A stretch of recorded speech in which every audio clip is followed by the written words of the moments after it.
Okay, यसैया 58 अध्याय 1 देखि लिएर 12 पदसम्म हामी यसगरी वाचन गर्दैछौँ। साँचो उपवास। सर्को गरी करा, नथाम तुरैको आवाज जस्तै उच्च स्वरले करा। मेरो प्रजालाई तिनीहरूको बाँकीपन र याकुबको घरानालाई तिनीहरूका पाप जनाइदे, किनकि तिनीहरूले मलाई दिनौँ खोज्छन् जे ठिक छ त्यही गर्ने र आफ्ना परमेश्वरको आज्ञा भङ्ग नगर्ने, तर मेरो मार्ग जान्न इच्छा गर्ने जातिहरू जस्तै तिनीहरू देखिन्छन्। तिनीहरू मसँग उचित निर्णयहरू माग्छन् र परमेश्वर तिनीहरूका नजिक आउन् भन्ने उत्सुक भएका देखिन्छन्। तिनीहरू भन्छन्, हामीहरू उपवास बस्यौँ र किन तपाईँ देख्नुहुन्न? हामी विनम्र भयौँ र किन तपाईँ ध्यान दिनुहुन्न? तापनि तिमीहरूका उपवासको दिनमा आफ्नै इच्छा पूरा गर्दछौ र तिमीहरूका कामदारहरू सबैलाई तिमीहरू शोषण गर्दछौ। तिमीहरूको उपवासको दिन लडाइँ र झैझगडामा अन्त्य हुन्छ र एउटाले अर्कोलाई दुष्ट मुक्काले हिर्काउँछौ। तिमीहरू आजको जस्तो उपवास बसेर तिमीहरूको स्वर स्वर्गमा सुनिने आशा गर्न सक्दैनौ। के मैले सुनेको उपवास यस्तै हो? मानिसले आफैलाई एक दिन मात्र विनम्र राख्ने, कि निगालुले चाहिँ आफ्नो शिर झुकाउने र भाङ्रा र खरानी ओछ्याउने दिन मात्र यो हो? कि यसैलाई तिमीहरू उपवास र परमप्रभुको निम्ति ग्रहण योग्य दिन भन्छौ? अन्यायको बन्धन फुकाल्न, जुवाको डोरी फुकाल्न र अत्याचारमा परेकाहरूलाई मुक्त गराउन, हरेक जुवा भाँची दिन मैले चुनेको किसिमको उपवास यही होइन र? आफ्नो भोजन भोकासित बाँडचुँड गर्नु र घर नभएका गरिबहरूलाई शरण दिनु, नाङ्गोलाई देखेर लुगा लगाइदिनु र आफ्नो जात भाइहरूबाट नलुक्नु होइन र? तब तिमीहरूको ज्योति बिहान चाहिँ फुटेर निस्कनेछ र तिमीहरू चाँडै निको हुनेछौ। तब तिमीहरूको धार्मिकता तिमीहरूको अघि जानेछ र परमप्रभुको महिमा चाहिँ पछिल्लोको रक्षा हुनेछ। तब तिमीहरूले पुकारा गर्नेछौ र परमप्रभुले जवाब दिनुहुनेछ, तिमीहरूको सहायताको निम्ति बिन्ती गर्नेछौ र उहाँले भन्नुहुनेछ, म यही छु। यदि तिमीले आफ्ना बिचबाट अत्याचारको जुवा फालिदेऊ, अरूलाई औँला टाढो गर्न, ईर्ष्यापूर्ण कुरा बोल्न त्याग्यौ अनि सम्पूर्ण हृदयले तिमीहरूले आफूलाई भोकाहरूको निम्ति दियौ र अत्याचारमा परेकाहरूको आवश्यकता पूरा गरिदियौ भने तिमीहरूको ज्योति अन्धारमा चम्कनेछ, तिमीहरूको रात मध्य दिनमा जस्तै हुनेछ। परमप्रभुले तिमीलाई निरन्तर दोहोऱ्याउनुहुनेछ र घामको उखुम गर्मी परेका ठाउँमा पनि तिमीहरूलाई सन्तुष्ट पार्नुहुनेछ र तिमीहरूका हाडहरूलाई बलिया पार्नुहुनेछ। तिमीहरू प्रशस्त पानीले भिजाएको बगैँचा र नसुक्ने पानीको मूल चाहिँ हुनेछौ। तिमीहरूका मानिसहरूले पुराना भग्नाशेष फेरि बनाउनेछन्, धेरै पुराना जगहरू तिमीहरूले उठाउनेछन्। तिमीहरू भत्केका पर्खालहरू निर्माण गर्ने र बस्ने घरहरूको निम्ति बाटो फेरि नयाँ बनाउनेहरू बनिनेछौ। आमेन। परमेश्वरको वचन पढाइमा हामी सबैजनालाई आशिष मिलोस्। साँचो उपवासको नमुना हामीले यसैया 58 अध्यायमा देख्दछौँ। Listen carefully. आजको वचनको शीर्षक साँचो उपवास वा उपवासका फाइदाहरू, अथवा कसरी उपवास राख्ने, उपवासमा के कुरा जोड्ने, उपवासमा के कुरा फोड्ने, उपवासलाई कसरी फलदायी बनाउन सकिन्छ, विभिन्न शीर्षकहरू बन्न सक्छ। म सुरु गर्छु। उपवास शक्तिशाली मान्छेको लागि होइन, तर कमजोरहरूको लागि हो। किनकि हामी सबैजना पृथ्वीमा दुर्बल र कमजोर छौँ। उपवास घमण्डीहरूको लागि होइन, तर नम्रहरूको लागि हो। बाइबलमा धेरै व्यक्तित्वहरू उपवासद्वारा विजय हासिल गरेको हामी बाइबलमा देख्छौँ। दाउदले आफैलाई कतिपटक आफैलाई विनम्र तुल्याएर परमेश्वरको चरणमा उपवास भएर गएको हामी देख्दछौँ। कतिजना व्यक्तिले उपवासलाई गलत प्रकारले व्याख्या गरेको पनि देखिन्छ, गलत प्रकारले उपवास बसेको पनि देखिन्छ र कतिपय व्यक्तिहरू यस्ता पनि छन् जसले उपवाससँग खासै मायना पनि राख्दैनन्। कति उपवास पनि बस्दैनन्, कतिजना उपवास बसेका पनि छन्, कतिजना राम्रोसँग उपवास बसेका पनि छन्, कतिजनाले उपवासको मूल्य र मान्यतालाई पनि बुझेका छैनन्। मण्डलीमा म्याक्सिमम 50% भन्दा बढी उपवास बस्दैन। हुन त उपवास बसेको कसैले पनि देखाउने कुरा होइन, तर पनि मेरो अनुमान छ धेरै जस्तो मान्छेहरू उपवासद्वारा आफूलाई दिन बनाएर गएको धेरै कमै मान्छे भेटिन्छ। कतिलाई लाग्छ उपवास बस्यो भने म कमजोर हुन्छु, मलाई ग्यास्ट्रिक हुन्छ भन्ने कुराहरू कतिको धारणा छ। तर बाइबलमा हामी देख्छौँ भने येशू पनि उपवास बस्नु भएको देख्छौँ, मोसा उपवास बसेको देख्छौँ, दाउद उपवास बसेको देख्छौँ, एलिया उपवास बसेको देख्छौँ, एस्तर रानी उपवास बसेको देख्छौँ, यहोसापात राजा उपवास बसेको देख्छौँ। अनि उपवासले परमेश्वरको उपस्थितिलाई ल्याउँदछ। अनि उपवास चाहिँ एउटा आज्ञा पालन हो। परमेश्वर येशू ख्रीष्ट पनि आफै पनि उपवासको ज्ञाता हुनुहुन्थ्यो अनि उपवास बार बार बसेर पिताको नजिकमा गएको पनि हामी बाइबलमा देख्दछौँ। हामी विश्वासीहरूले जहिले पनि शरीरको कामलाई अगाडि राख्ने गरेको देख्छौँ र आत्माका कुरा जहिले पनि पछाडि भएको हुन्छ। स्वर्ग जाँदा तपाईँको शरीर स्वर्ग जाँदैन, तपाईँको आत्मा स्वर्ग जाने हो। अनि तपाईँको आत्मासँग उपवासको धेरै ठुलो सम्बन्ध छ। अनि शरीरका कामहरूलाई निर्मूल पार्न चाहनुहुन्छ भने तपाईँले उपवासको बाटो रोज्नु राम्रो हुन्छ है। अनि बाइबलमा यति नै दिन उपवास बस्नुपर्छ भनेर तोकेको चाहिँ छैन, तर पनि मैले बाइबललाई राम्रोसँग अध्ययन गर्दै गर्दा 3 दिनको उपवास, 7 दिनको उपवास, 10-12 दिनको उपवास, 21 दिनको उपवास र 40 दिनको उपवास बसेको हामी देख्दछौँ। र यति नै दिनको उपवासले यति नै कुरा ल्याउँछ भन्ने कुरा चाहिँ बाइबलले बताउँदैन, तर उपवासले परमेश्वरको उपस्थिति ल्याउँछ भन्ने कुरा चाहिँ बताउँछ। उपवासले परमेश्वरलाई नजिक ल्याउँछ भन्ने कुरा चाहिँ बताउँछ। उपवास भनेको चाहिँ आफैलाई दिन तुल्याएर संसारको सबै कुराहरूलाई पछाडि सारेर आफ्नो जीवनमै परमेश्वरलाई दिएर परमेश्वरको नजिकमा जाने कुरालाई उपवास भनिन्छ। उपवासमा खाना मात्रै छोड्ने कुराहरू हुँदैनन्। उपवास एउटा आफूलाई दिन तुल्याउने कुरा पनि हो, आफूलाई विनम्र तुल्याउने कुरा पनि हो। तर अहिले मण्डलीले प्र्याक्टिस गरेको उपायहरूमा स्वार्थता पाइन्छ। उपवास भनेको चाहिँ केही कुरा प्राप्त गर्न मात्रै जाने एउटा शैली होइन। उपवास भनेको कहिलेकाहीँ सबै कुरा राम्रो हुँदा पनि परमेश्वरसँग नजिकको सम्बन्ध विकास गर्नको निम्ति पनि उपवास बस्नुपर्ने हुन्छ। आज धेरै जसो मण्डलीमा उपवास बस्ने कसरी बस्नुहुन्छ भने समस्यामा पर्यो भने, आपद विपदमा पर्यो भने, शैतानले सतायो भने दान बरदार पाउनको निम्ति अगुवाईले केही न केही शर्तहरू राखेर आज मण्डली उपवास बसेको हामी देख्दछौँ। तर यो उपवास बस्नु नराम्रो चाहिँ छैन। हामीले परमेश्वरको उपस्थिति पाउनको निम्ति उपवास बस्नु राम्रो कुरा हो। तर कहिलेकाहीँ उपवास बस्दा कुनै पनि माग र डिमान्डहरू नलिकन पनि हामी उपवासमा जान सक्नुपर्छ। कहिलेकाहीँ मागेर पनि उपवासमा जान सकिन्छ भने कहिले परमेश्वरको उपस्थिति खोज्न मात्रै, उहाँको नजिकमा उहाँको सम्बन्ध बनाउनको निम्ति मात्रै भए पनि हामी उपवासमा जानु राम्रो हुन्छ।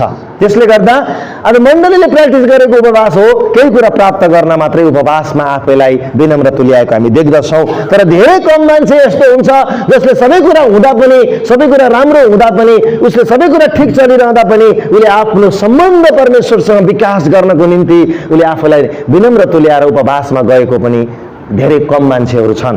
त्यसले गर्दा जो व्यक्ति उपवास बसिरहन्छ उसको जीवनबाट अभिषेक बगिरहेको हुन्छ, चङ्गाई बगिरहेको हुन्छ, आशीष र अनुग्रह र अगुवाई बगिरहेको हुन्छ। उपवास बस्ने व्यक्तिको जीवनमा धेरै फाइदाहरू हुन्छन्। त्यसले गर्दा उपवास बस्नु भनेको हाम्रो जिउँदो शरीरलाई परमेश्वरमा अर्पण गर्नु जस्तै पनि हो है।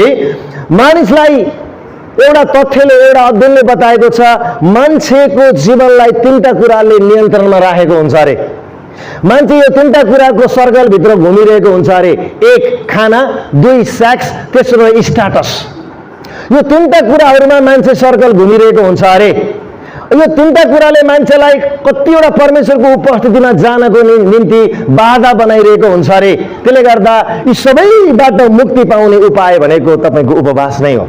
उपवासद्वारा तपाईँले खानालाई, सेक्सलाई र तपाईँको स्ट्याटसलाई, तपाईँको कुरालाई, सबै कुरालाई चाहिँ मार्ने र परमेश्वरको नजिकमा लैजाने काम चाहिँ उपवासले मात्रै गर्छ है।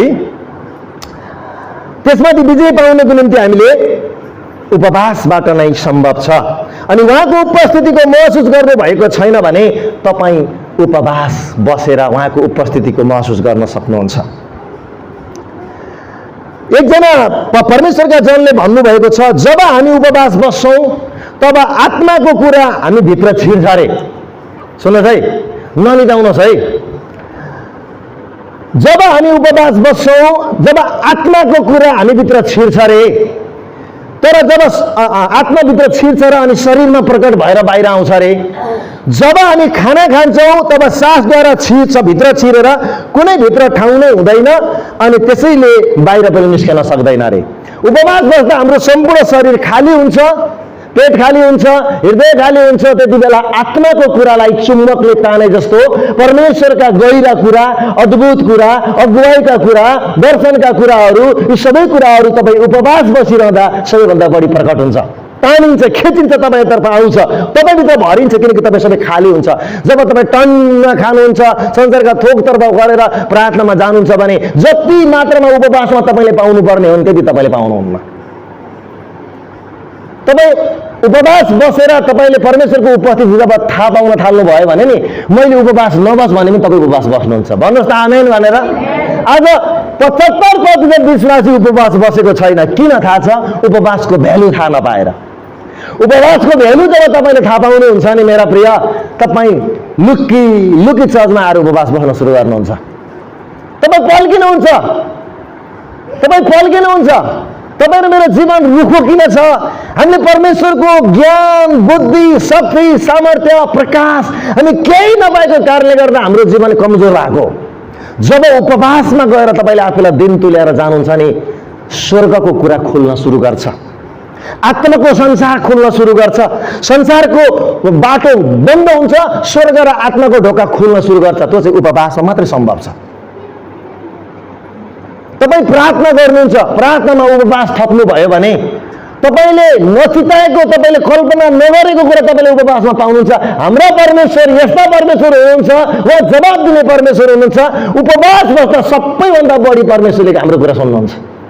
परमेश्वरको कुरा तपाईँ बढी सुनेको तपाईँ चाहनुहुन्छ भने तपाईँले आफैलाई उपवासमा लैजानुहोस्। खालि पापको क्षमा पाउन मात्रै उपवासमा बस्नुहोस्, खालि केही स्वार्थ लिएर मात्रै उपवास नबस्नुहोस्। परमेश्वरसँगको सम्बन्ध विकास गर्न पनि उपवास बस्नुहोस्। खालि माग्ने मात्रै उपवासमा नबस्नुहोस्।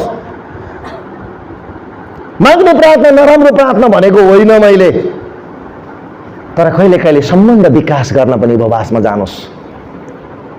त्यसकारण उपवास बस्दा हाम्रो सम्पूर्ण कुरा खाली हुन्छ अनि खालीमा स्वर्गका कुरा तपाईँ र मतिर खिच्न सुरु गर्छ। जसले पेटलाई धेरै माया गर्छ नि त्यसले प्रभुलाई त्यति धेरै खुसी पार्न सक्दैन। जसले संसारका कुरामा, खाने कुरामा, लाउने कुरामा, हेर्ने कुरामा बढी ध्यान दिइरहेको हुन्छ भने त्यसले आत्माको संसारको कुराहरू त्यसको लागि छुटिरहेको हुन्छ। तर यी सबै कुराहरूको बाटो फालेर परमेश्वरको नजिक जाने बाटो चाहिँ एउटा उपवास नै हो है। उपवास नै हो। उपवासमा उपस्थिति छ। हामी सबैजना उपवास बस्नुपर्छ। हामी सबैजना उपवास बस्नुपर्छ। आत्माको उद्देश्यलाई तपाईँले जन्माउनु छ भने, आत्माका संसारका कुरा देख्नु छ भने तपाईँले शरीरको मोज मस्तीलाई मार्नुपर्छ। अनि शरीरको मोज मस्तीलाई मार्ने सबभन्दा गतिलो उपाय भनेको उपवास हो। उपवासमा तपाईँको शरीरले को आवश्यकता पूर्ति भइरहेको हुँदैन। उपवासमा तपाईँको शरीरको कुराको उपस्थिति पाइरहेको हुँदैन। शरीरको सम्पूर्ण चाहनाहरू बन्द हुन्छन् उपवासमा। तपाईँ उपवास बस्दाखेरि शरीरको सम्पूर्ण कुराहरू जिरो लेभलमा आउँछ, आत्माको संसार खोल्न सुरु गर्छ। तर जब तपाईँ उपवास बस्नुहुन्न भने पेटले ठाउँ खोज्छ, खानाले ठाउँ खोज्छ, मोजमजाले ठाउँ खोज्छ अनि संसारको कुरा अनि आत्माको कुरा छुट्छ। त्यसकारण तपाईँले उपवासमा आफूलाई दिन बनाएर लैजानु। आज म तपाईँलाई तरिका सिकाउँछु कसरी शरीरको मोज मस्तीलाई मार्ने हो भनेर भन्नुहुन्छ भने त्यसको उपाय हो उपवास। तपाईँको मोज मस्ती गर्ने बानी छ, तपाईँको धेरै खाने बानी छ, तपाईँ संसारका थोकरमा झिलिमिली हुने बढी बानी छ भने तपाईँले एउटा कुरा जोड्नुहोस्, उपवास जोड्नुहोस्।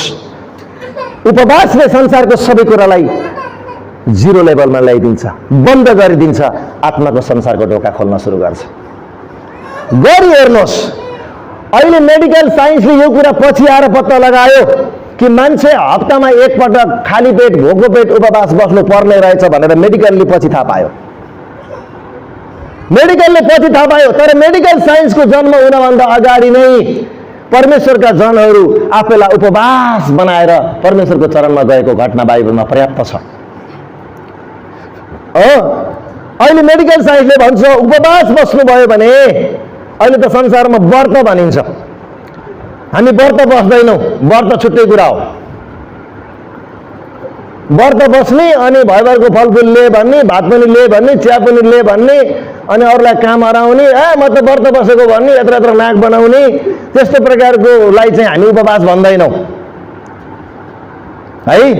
अनि अहिले धेरै व्यक्तिहरू डाइटिङ गर्न उपवास बस्न थालेका छन्। एउटा उपवास हुन्छ परमेश्वरको उपस्थितिमा जाने उपवास, एउटा उपवास हुन्छ कस्तो भने शरीरको तौल घटाउने, हैन, शरीरलाई सफाई गर्ने, भोक लागोस् भन्ने, तौल घटाउने, मन शान्त बनाउने, यी प्रकारको एउटा साइन्टिफिकली एउटा मेडिकलको फिल्डबाट पनि अहिले चाहिँ उपवास बस्दा फाइदा हुन्छ भनेर उपवास बस्न सल्लाह दिन्छ मेडिकलले। यो हिसाबले बस्नुभयो भने शरीरमा 2-4 वटा फाइदा त होला, तर तपाईँले परमेश्वरको उपस्थिति भेटाउनुहुन्न। परमेश्वरको उपस्थिति भेटाउन जानुभयो भने तपाईँको यो सबै कुरा पनि पाउनुहुन्छ, परमेश्वरको उपस्थिति पनि पाउनुहुन्छ। त्यसकारण मेडिकल साइन्सले भनेको उपवासबाट नजानुहोस्, परमेश्वरले दिएको उपवासबाट जानुहोस्। परमेश्वरबाट उपवासबाट जानुभयो भने यो मेडिकलले पाउने पनि सबै कुरा पाउनुहुन्छ, परमेश्वरबाट पाउने पनि पाउनुहुन्छ। तर मेडिकलले भने अनुसारको उपवासमा जानुभयो भने परमेश्वरको सबै कुरा छुट्छन्, 2-4 वटा शरीरमा स्वास्थ्य हुने कुरा चाहिँ हुन सक्छ। त्यसकारण अहिले मेडिकल साइन्सले भन्छ रगत तपाईँको उपवास बस्नुभयो भने तपाईँको रगत सफाइ हुन्छ अरे, शरीर सफाइ हुन्छ अरे, तौल घट्छ अरे, भोक तिर्खा जाग्छ अरे, मन शान्त हुन्छ अरे, यी सबै कामहरू चाहिँ उपवासले गर्छ भनेर मेडिकलले भन्छ। त्यसकारण हामीले के बुझ्नु पर्यो भने हामी मेडिकलको भनाइको हिसाबले उपवास बस्दैनौँ, हामी परमेश्वरले भने अनुसारको उपवास बस्छौँ। आमेन। अब म तपाईँलाई 2-3 कुरा बताउन चाहन्छु। उपवास 2 प्रकारको हुन्छ।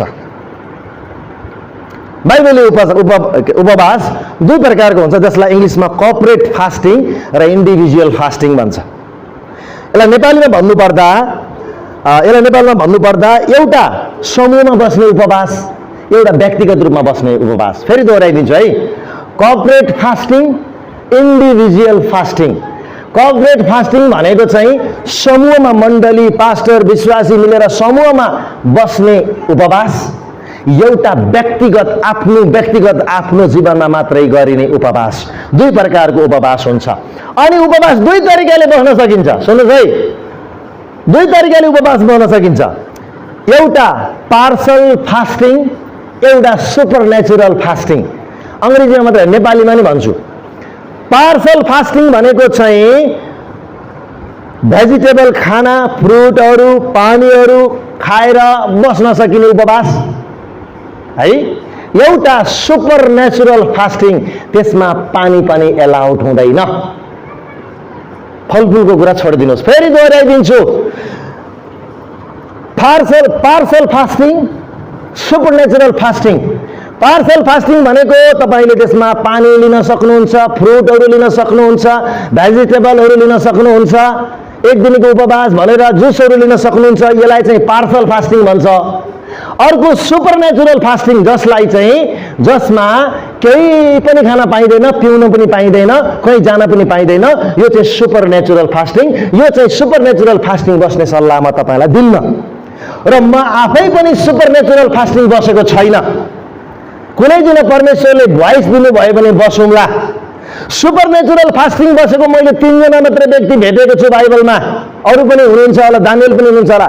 1 नम्बरमा येशू ख्रिस्ट, 2 नम्बरमा मोसा, 3 नम्बरमा एलिया, दानियल आदि व्यक्तिहरू उपवास बसेका छन्। त्यसलाई सुपर नेचुरल फास्टिङ भनिन्छ। यो उपवास बस्ने तपाईँले तरिका नगर्नु होला। तपाईँले यो उपवास बस्ने यदि काम गर्नुभयो भने मैले बाक्सा बनाउनु पर्छ, बुझ्नुभयो नि है। यो उपवास बस्नुभयो भने आफ्नो जीवनमा बाक्सा बनाउनु पर्ने अवस्था पनि हुन सक्छ। किन भन्दा येशू ख्रिस्टले मरुभूमिमा गएर उपवास बस्दै गर्दा उहाँले पानीको जर्किन लिएर जानु भएको थिएन। 2-4 किलो फ्रुट पनि लानुपर्छ भनेर झोलामा कसेर जानु भएको थिएन। मोसा परमेश्वरको पर्वतमा जाँदाखेरि 40 दिन बस्नुपर्छ के भनेर ओढ्ने ओछ्याउने बोकेर, 2-4 किलो पानी बोकेर, 2-4 किलो 10 किलो फलफुल लिएर साँचेर गोजीतिर हालेर गएको चाहिँ होइन। सिर्फ शरीर मात्रै लिएर मोसा परमेश्वरको पर्वतमा जानुभयो। त्यहाँनिर सबै कुराको भोजन चाहिँ परम प्रभुले को महिमाले खुवाउँथ्यो। परमेश्वरको महिमामा हामीले खान पर्ने जरुरी हुँदैन। यो सुपर नेचुरल फास्टिङ हो। मैले पृथ्वीमा सुपर नेचुरल फास्टिङ बसेको मान्छे त्यति साह्रो भेटेको छैन। यदि परमेश्वर आएर सोझै तपाईँमा दर्शनमा होइन, प्रत्यक्ष आएर त चाहिँ यसरी फास्टिङ बस भनेर भन्नुभयो भने मात्रै तपाईँ सुपर नेचुरल फास्टिङमा जानुपर्छ। नत्र भने तपाईँको फास्टिङमा मृत्युमा गएर एन्डिङ हुन्छ। त्यसकारण तपाईँलाई म पार्सल फास्टिङ बस्ने सल्लाह दिन्छु। म आफै पनि पार्सल फास्टिङ बसेको हो 40 दिनको चर्चमा। त्यसमा मैले जुसहरू लिएर बसेको थिएँ हैन। यो उपवास बस्दा पनि मान्छेलाई गाह्रो छ र यो उपवास बस्दा म करिब 3 पटक मृत्युको अवस्थामा पुगेको छु। एक पटक अति नै बढी भयो, उपवास बसेको करिब 4-5 दिनको दिन म चर्चमै थिएँ अनि मलाई शरीरमा एक किसिमको चिसो पसिना आयो अनि शरीर एकदमै लरङ लुरुङ भयो, मेरो प्रेसर पनि घट्यो अनि मलाई के लाग्यो मनमा भने अब यही अवस्था हो भने चाहिँ म 2-3 घण्टामा म मर्छु होला। मलाई त्यो फिलिङ आयो, किनकि मृत्यु हुँदाखेरि कस्तो हुन्छ भन्ने कुराको थोरै अनुभव मैले गरेँ। किन भन्दा उपवास भनेको चाहिँ चान्चुने कुरा होइन, परमेश्वरको अगुवाई पाएर मात्रै बस्नुपर्ने हुन्छ। कतिवटा उपवास भने कतिवटा उपवास पास्टरका सेवकहरूसँग सल्लाह लिएर प्रार्थना गरेर बस्नुपर्ने पनि हुन्छ। अनि म चाहिँ त्यसरी मृत्युको अवस्थामा पुग्दै गर्दा अनि मैले प्रभुलाई भने, प्रभु मलाई प्रभु तपाईँले अगुवाई दिनुभयो, त्यसका कारण म उपवास बसेको छु। त्यसकारण म यो परिस्थितिबाट जाँदैछु, तपाईँले मलाई हेल्प गर्नुहोस्। त्यसपछि त्यो परिस्थितिबाट म बाहिर आएँ। एउटा पार्सल फास्टिङ गर्दा पनि केही भेजिटेरियनहरू केही लिक्विडहरू लिएर बस्दा पनि मान्छेलाई गाह्रो हुन्छ। त्यसले गर्दाखेरि हामीले फास्टिङ बस्नु पर्यो भने धेरै लामो फास्टिङ बसेर मात्रै हुन्छ भन्ने पनि होइन, धेरै कम बसेर मात्रै हुन्छ भन्ने पनि होइन। उपवास चाहिँ परमेश्वरको अगुवाईमा बस्दा सबैभन्दा राम्रो हुन्छ र उपवासमा कसैको सिको गरेर उपवास नबस्नुहोस्। फलाना व्यक्ति 3 दिनको उपवास बस्यो, अब मैले 4 दिन बसेर त्यसलाई जित्नुपर्छ भन्ने हिसाबले उपवास नबस्नुहोस्, तपाईले कसैलाई जित्न सक्नुहुन्न। उपवास सबैभन्दा राम्रो उपवास भनेको तपाईले आफूलाई दिन तुल्याएर परमेश्वरको उपस्थितिमा जाने हो। त्यसकारणले उपवास सिको गरेर पनि नबस्नुहोस्, उपवासमा विशुद्ध हृदय लिएर तपाईँ जानुपर्ने हुन्छ। अब म तपाईलाई खाँटी कुरो बताउन चाहन्छु। मैले एउटा यहाँ लेखेर ल्याइदिएको थिएँ, बिहान भाइ राजुले यो मलाई खोज्दै हुनुहुन्थ्यो। अब उपवास बस्दाखेरि गर्न नहुने कुरा, अब हेरौँ है कसले कस्तो प्रकार गरेको उपवास चाहिँ अब यहाँ खुल्छ है। यो कुरा राम्रोसँग ख्याल गर्नुहोस्। अब उपवास बस्दा अब उपवास 2 तरिकाले बस्न सकिने रहेछ हैन। एउटा चाहिँ पार्सल उपवास, एउटा के भन्छ सुपरनेचुरल उपवास, एउटा कर्पोरेट फास्टिङ, एउटा इन्डिभिजुअल फास्टिङ, एउटा समूहमा बस्ने उपवास, एउटा व्यक्तिगत बस्ने उपवास। अब उपवास त बस्ने, तर कसरी बस्ने, कसरी बस्दाको उपवास राम्रो हुन्छ। उपवास बस्दाखेरि गर्न नहुने कुरा के, गर्न हुने कुरा के भन्ने कुरा चाहिँ हामीले जान्यौँ भने तपाईले बुझ्नुहुनेछ।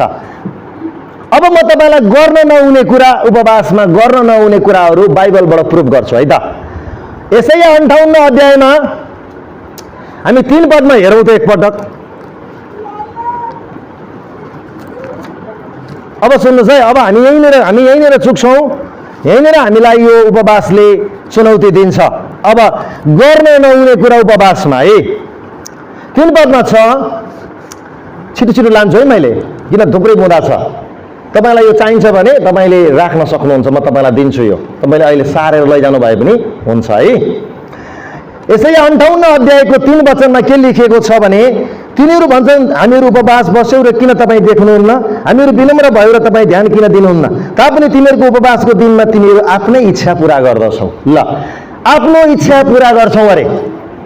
सुन्नुहोस्, उपवास बसिसकेपछि तपाईले आफ्नो इच्छा चलाउन मिल्दैन, हामीले हाम्रो इच्छा पुरा गर्न मिल्दैन। यहाँ 1 नम्बरमा गर्न नहुने कुरा हाम्रो आफ्नो इच्छा चलाउनु हुँदैन। हामी उपवास बस्छौँ भने सम्पूर्ण इच्छा परमेश्वरको कुरा हुनुपर्छ र आफ्नो इच्छा चलाउने, आफूले जे मन लाग्यो त्यो गर्ने, आफ्नो इच्छा चलाउने, म जहाँ मन लाग्छ त्यो गर्ने, हामीले आफ्नो इच्छालाई मार्नुपर्छ। उपवास बस्दाखेरि हामीले गर्न नहुने कुरा चाहिँ हाम्रो आफ्नो इच्छा खोज्नु हुँदैन।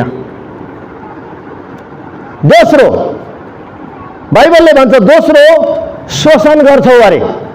3 पदमा हेर्नुहोस् न, 3 पदमै छ, 3 पदमा छ, तिमीहरू उपवासको दिनमा तिमीहरू आफ्नो इच्छा पुरा गर्दछौ र तिमीहरूका कामदारहरू सबैलाई तिमीहरू शोषण गर्दछौ। यदि तपाईँ उपवास बस्दै हुनुहुन्छ भने तपाईँले शोषण गर्ने कामलाई बन्द गरेको हुनुपर्छ।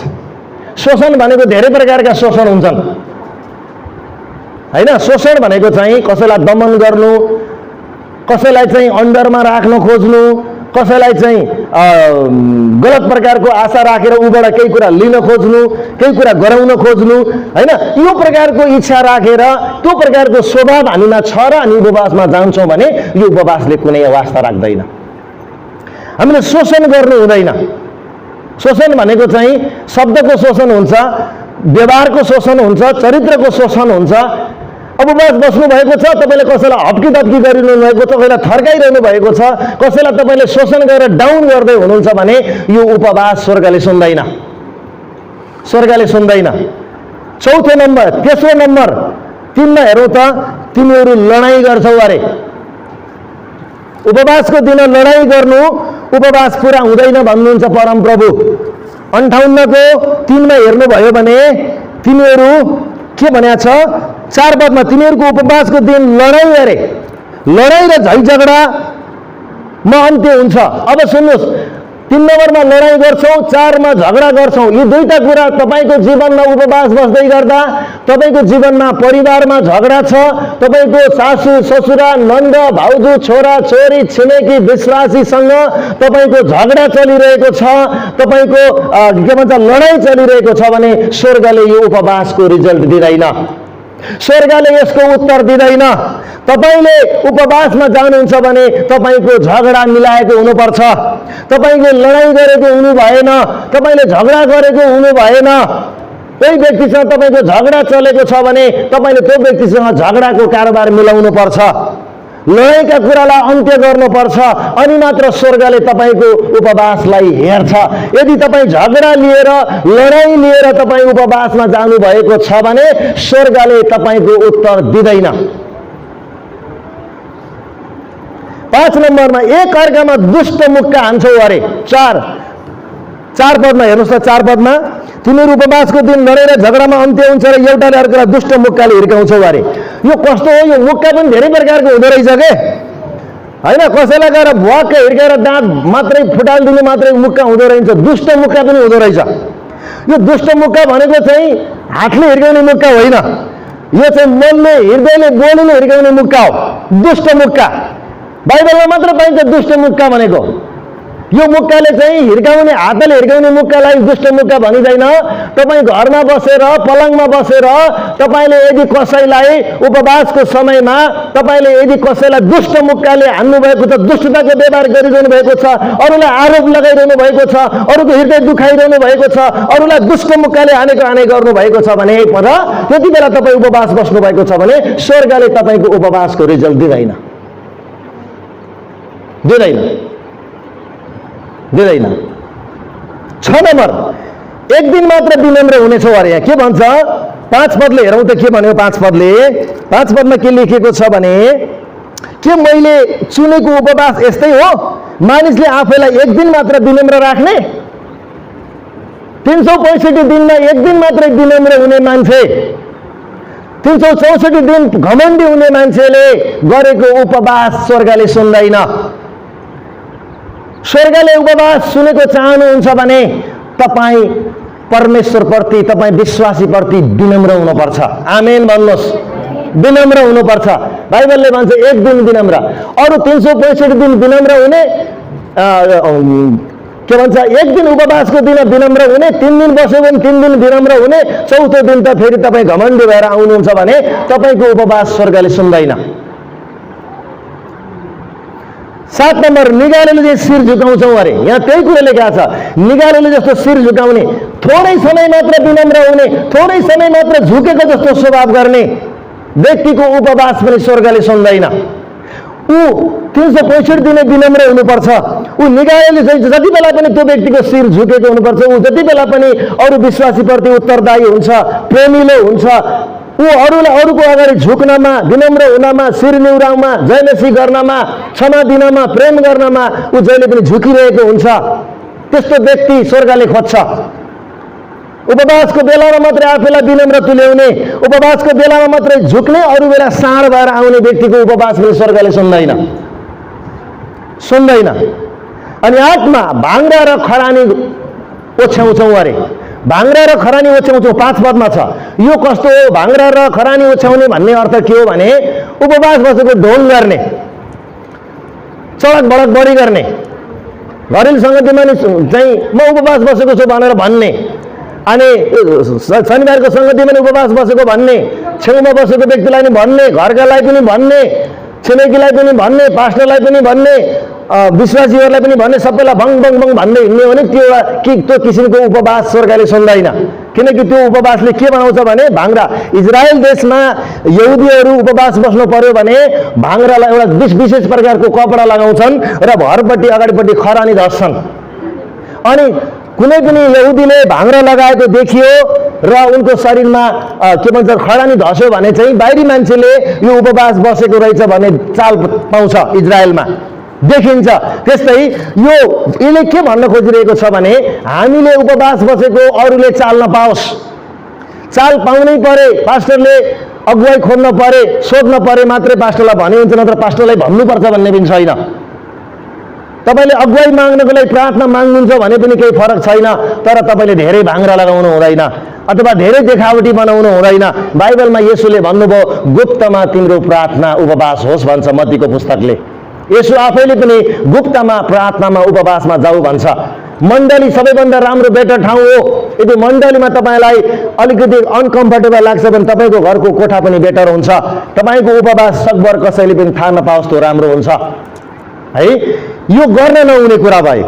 यस्तो प्रकारको जीवन हाम्रो जीवनमा छ भने हामीले उपवास बस्छौँ होला, शरीर त घट्ला, केही रगत पनि शुद्ध होला, खाना पनि मिठो होला, पचला रुच्ला, शरीर केही स्लिम भएर राम्रो पनि देखिएला, तर स्वर्गले तपाईँको उत्तर दिँदैन। अब छोड्नुपर्ने कुरा मैले लेखिदिएको छु तपाईँ यहाँ, यो छोड्नुपर्ने कुरा उपवास तपाईँले सुनेको चाहनुहुन्छ भने छोड्नुपर्ने कुरा के त भन्दा 6 पदमा लेखिएको छ, अन्यायको बन्धन फुकाल्नुपर्छ। 2 जुवाको डोरी फुकाल्नुपर्छ। 6 पद। 3 अत्याचारमा परेकाहरूलाई मुक्त गर्नुपर्छ। 4 हरेक जुवा भाँचिदिनुपर्छ। 5 आफ्नो भोजन बाँड्नुपर्छ। 7 पद। 6 गरिबहरूलाई शरण दिनुपर्छ। 7 नाङ्गोलाई लुगा लगाइदिनुपर्छ। 8 आफ्ना भाइसँगबाट लुक्नु हुँदैन। 9 अत्याचारको जुवा फाल्नुपर्छ। 10 अरूलाई औँलो ठाडो गर्न छोड्नुपर्छ। 9 पद। 11 ईर्ष्यापूर्ण कुरा बोल्न छोड्नुपर्छ। 9 पद। 12 भोकाहरूलाई सहायता गर्नुपर्छ। 10 पद। 13 अत्याचारमा परेकालाई निकास दिनुपर्छ। 10 पद। यो सबै कुराहरू हाम्रो जीवनमा क्लियर हिसाब किताब मिलेको हुनुपर्छ है। यो सम्पूर्ण कुराहरूको हिसाब किताब मिल्यो भने स्वर्गले तपाईँको उपवासलाई राइट गरिदिन्छ। नत्र भने स्वर्गको पनि आफ्नै काम गर्ने शैली र तरिका छ। तपाईँलाई थाहा छ, म अस्ति नम्रताको काममा वडा कार्यालयमा नगरपालिकामा जाँदा गुरुआमाको नाम मन्जु छेत्री लेख्नुपर्नेमा टाइप मिस्टेक भएछ। MANJU मन्जु लेख्नुपर्ने ठाउँमा ए छुटेर MNJU भएछ। अनि मैले त्यो फाइल लिएर कन्सल्टेन्सीमा दिएँ। कन्सल्टेन्सीले अस्ट्रेलिया पठायो। अस्ट्रेलिया पठाउने बित्तिकै नाम रिजेक्ट गरेर फालिदियो। एउटा नामभित्र एउटा शब्द मिल्दाखेरि एउटा देशले, वडाले त्यो कागजलाई रद्द गरिदिन्छ भने तपाईँ र मैले लठालिङ्ग तरिकाले जिएको जीवन देवबाट बसेको उपवास स्वर्गले राइट गर्छ। स्वर्गले तपाईँ र मेरो उपवास राइट गर्नको लागि तपाईँले मैले आन्तरिक कुरा मिलाएको हुनुपर्छ। वडा कार्यालयमा अस्ति म एकचोटि गएँ। 4 वडा कार्यालयमा गइसकेपछि मैले गौमाया पराजुली भनेको सिग्नेचर गराएँ, जो वडा अध्यक्षको अनुपस्थितिमा उहाँले त्यो कार्यवाहक गर्नुभएको थियो। पछि त्यसमा नै मिस्टेक भएपछि म फेरि वडा अध्यक्षलाई सही गराउन भनेर गएँ। वडा अध्यक्षले सही गर्नु भएन, किनकि तपाईँले पहिला जसलाई गराउनु भएको त्यही व्यक्तिलाई गराउनुहोस् भनेर भन्नुभयो। अनि म फेरि पहिले जसले गराएको त्यही कहाँ पुगेँ। वडा कार्यालयले एउटा सानो कुरा पनि यो मिस्टेक भयो भनेर रद्द गरिदिन्छ भने स्वर्गमा यति धेरै नराम्रा काम र कुराहरू लिएर हामी उपवास बस्यौँ भने स्वर्गले त्यस्तै कुरा रद्द गरिदिन्छ। याद गर्नुहोस्। अनि यो अन्यायको बन्धन फुकाल्नुपर्छ। तपाईँको जीवनमा तपाईँले कसैलाई अन्याय गर्नु भएको छ कि तपाईँलाई अरू कसैले अन्याय गरेको छ? तपाईँले यसको हिसाब किताब मिलाउनु पर्छ। यता चर्चमा आएर उपवास बस्ने, घरमा गएर बुहारी थिच्ने, घर गएर छोरालाई चाहिँ नभएको गाली पनि गर्ने, घर गएर फेरि छोरीलाई पनि कुट्ने, यहाँ श्रीमान यहाँ चाहिँ उपवास बस्ने, घर घर श्रीमतीको झेङ्ग्रो अठाउने मिल्दैन। तिमीले अन्यायको कुरालाई हिसाब किताब मिलाउन पर्छ। यदि अन्याय गरेर तपाईँ चर्चमा आएर उपवास बसेर छाती पिट्नुहुन्छ भने स्वर्गले यसो गर्छ, इन्टु गर्छ। स्वर्गले के भन्छ? उता जा, कुरो मिला, यता आइज, राइट गरिदिन्छ भन्छ। उता मिला, यता राइट हुन्छ। उता मिल्दैन, यता नि मिल्दैन। उता मिला, यता नि मिल्छ। स्वर्गले अनि के भन्छ? पहिला उता मिला, उता के मिलाउने? कति अन्याय गर्छस्, कम्ता छस् त। तेरो अत्याचार हामीले देखाएको छैनौँ? तेरो घरमा त साँडे भएर बसेको छ, तैँले त कति दुःख दिएको छस्। त्यो अन्यायको जुवा उतार पहिला, अनि बल्ल आएर बस, अनि तेरो प्रार्थना सुन्छु, परमप्रभु भन्नुहुन्छ। दोस्रो, जुवाको डोरी फुकाल्नुपर्छ। यो जुवा भनेको चाहिँ भारी बोक्ने हो के। हामीले कतिपटक परिवारमा आफ्नो परिवारको सदस्यलाई भारी बोकाउँछौँ, आफू पनि हल्का हिँड्छौँ यसरी। अनि चर्चमा त्यस्तो प्रकारको बोझ भारीहरू तपाईँको परिवारमा तपाईँको व्यक्तिले फिल गरिरहेको छ भने तपाईँले त्यो डोरी चाहिँ चुकालिदिनुपर्छ, त्यो डोरीलाई फालिदिनुपर्छ, निकालिदिनुपर्छ। एकातर्फ डोरीको के भन्छ बोकाउने, एकातर्फ आफू चाहिँ आनन्दले हिँड्ने, खुसी भएर हिँड्ने, अरूलाई दुःखी बनाउने। त्यो प्रकारले पनि स्वर्गले हाम्रो उपवासलाई सुन्दैन। अत्याचारमा परेकालाई मुक्त गर्ने। अत्याचार, तपाईँको आँखाले अत्याचार देखेको छ, तपाईँको घरमा, तपाईँको छिमेकमा, तपाईँको चर्चमा यदि तपाईँले अत्याचार देखिरहनु भएको छ भने तपाईँ उपवासमा हुनुहुन्छ भने तपाईँले त्यो अत्याचारको समाधान गर्ने कोसिस गर्नुपर्छ। 4, हरेक जुवा भाँचिदिनुपर्छ। हरेक जुवा, यो जुवा भाँचिनेछ, यो जुवा भाँचिनेछ भनेर हामी भजन गाउँछौँ हैन। हरेक जुवा भनेको के थाहा छ? जुवा भनेको राम्रो कुरा होइन। जुवा भनेको भारी हो, बोझ हो। त्यो बोझ, त्यो जुवा, हरेक नाम गरेको जुवाको भारी तपाईँले पनि भाँचिदिनुपर्छ। परिवारमा पनि त्यो जुवालाई भाँचेर खुल्ला भएको हुनुपर्छ। यदि तपाईँ यो प्रकारको परिस्थिति जुटाउनुहुन्न भने स्वर्गले हाम्रो उपवासलाई रद्द गरिदिएको हुन्छ। त्यसकारण अनि 6 नम्बरमा 5 मा आफ्नो भोजन बाँड्नुपर्छ। आफ्नो भोजन बाँड्नुपर्छ भनेको मतलब के हुन्छ? तपाईँले खानुभएको छ, तपाईँको छिमेकीले खाएको छैन, तपाईँको घरमा आउने टुरा गरिबले खाएका छैनन्, तपाईँको दृश्यले त्यो देख्यो भने तपाईँले त्यो व्यक्तिसँग भोजन पनि बाँडेको हुनुपर्छ।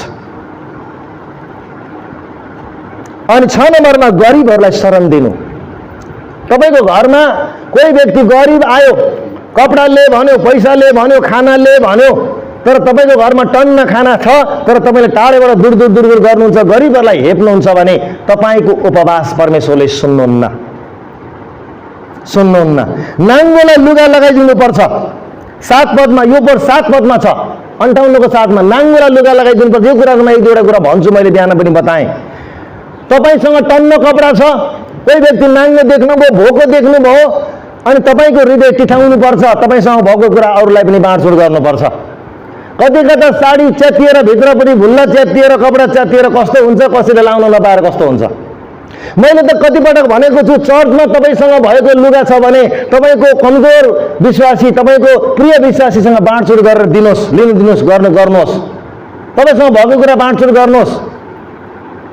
म अस्ति मेरो हृदयमा कस्तो आउँछ भने, अस्ति म नम्रताको काम सकेर हामी बाउ छोरी पार्टी प्लेसको बाटोबाट हामी चाहिँ घरतर्फ जाँदै थियौँ। तकरिबन रातिको 12:30 र 1 बजेको थियो राति।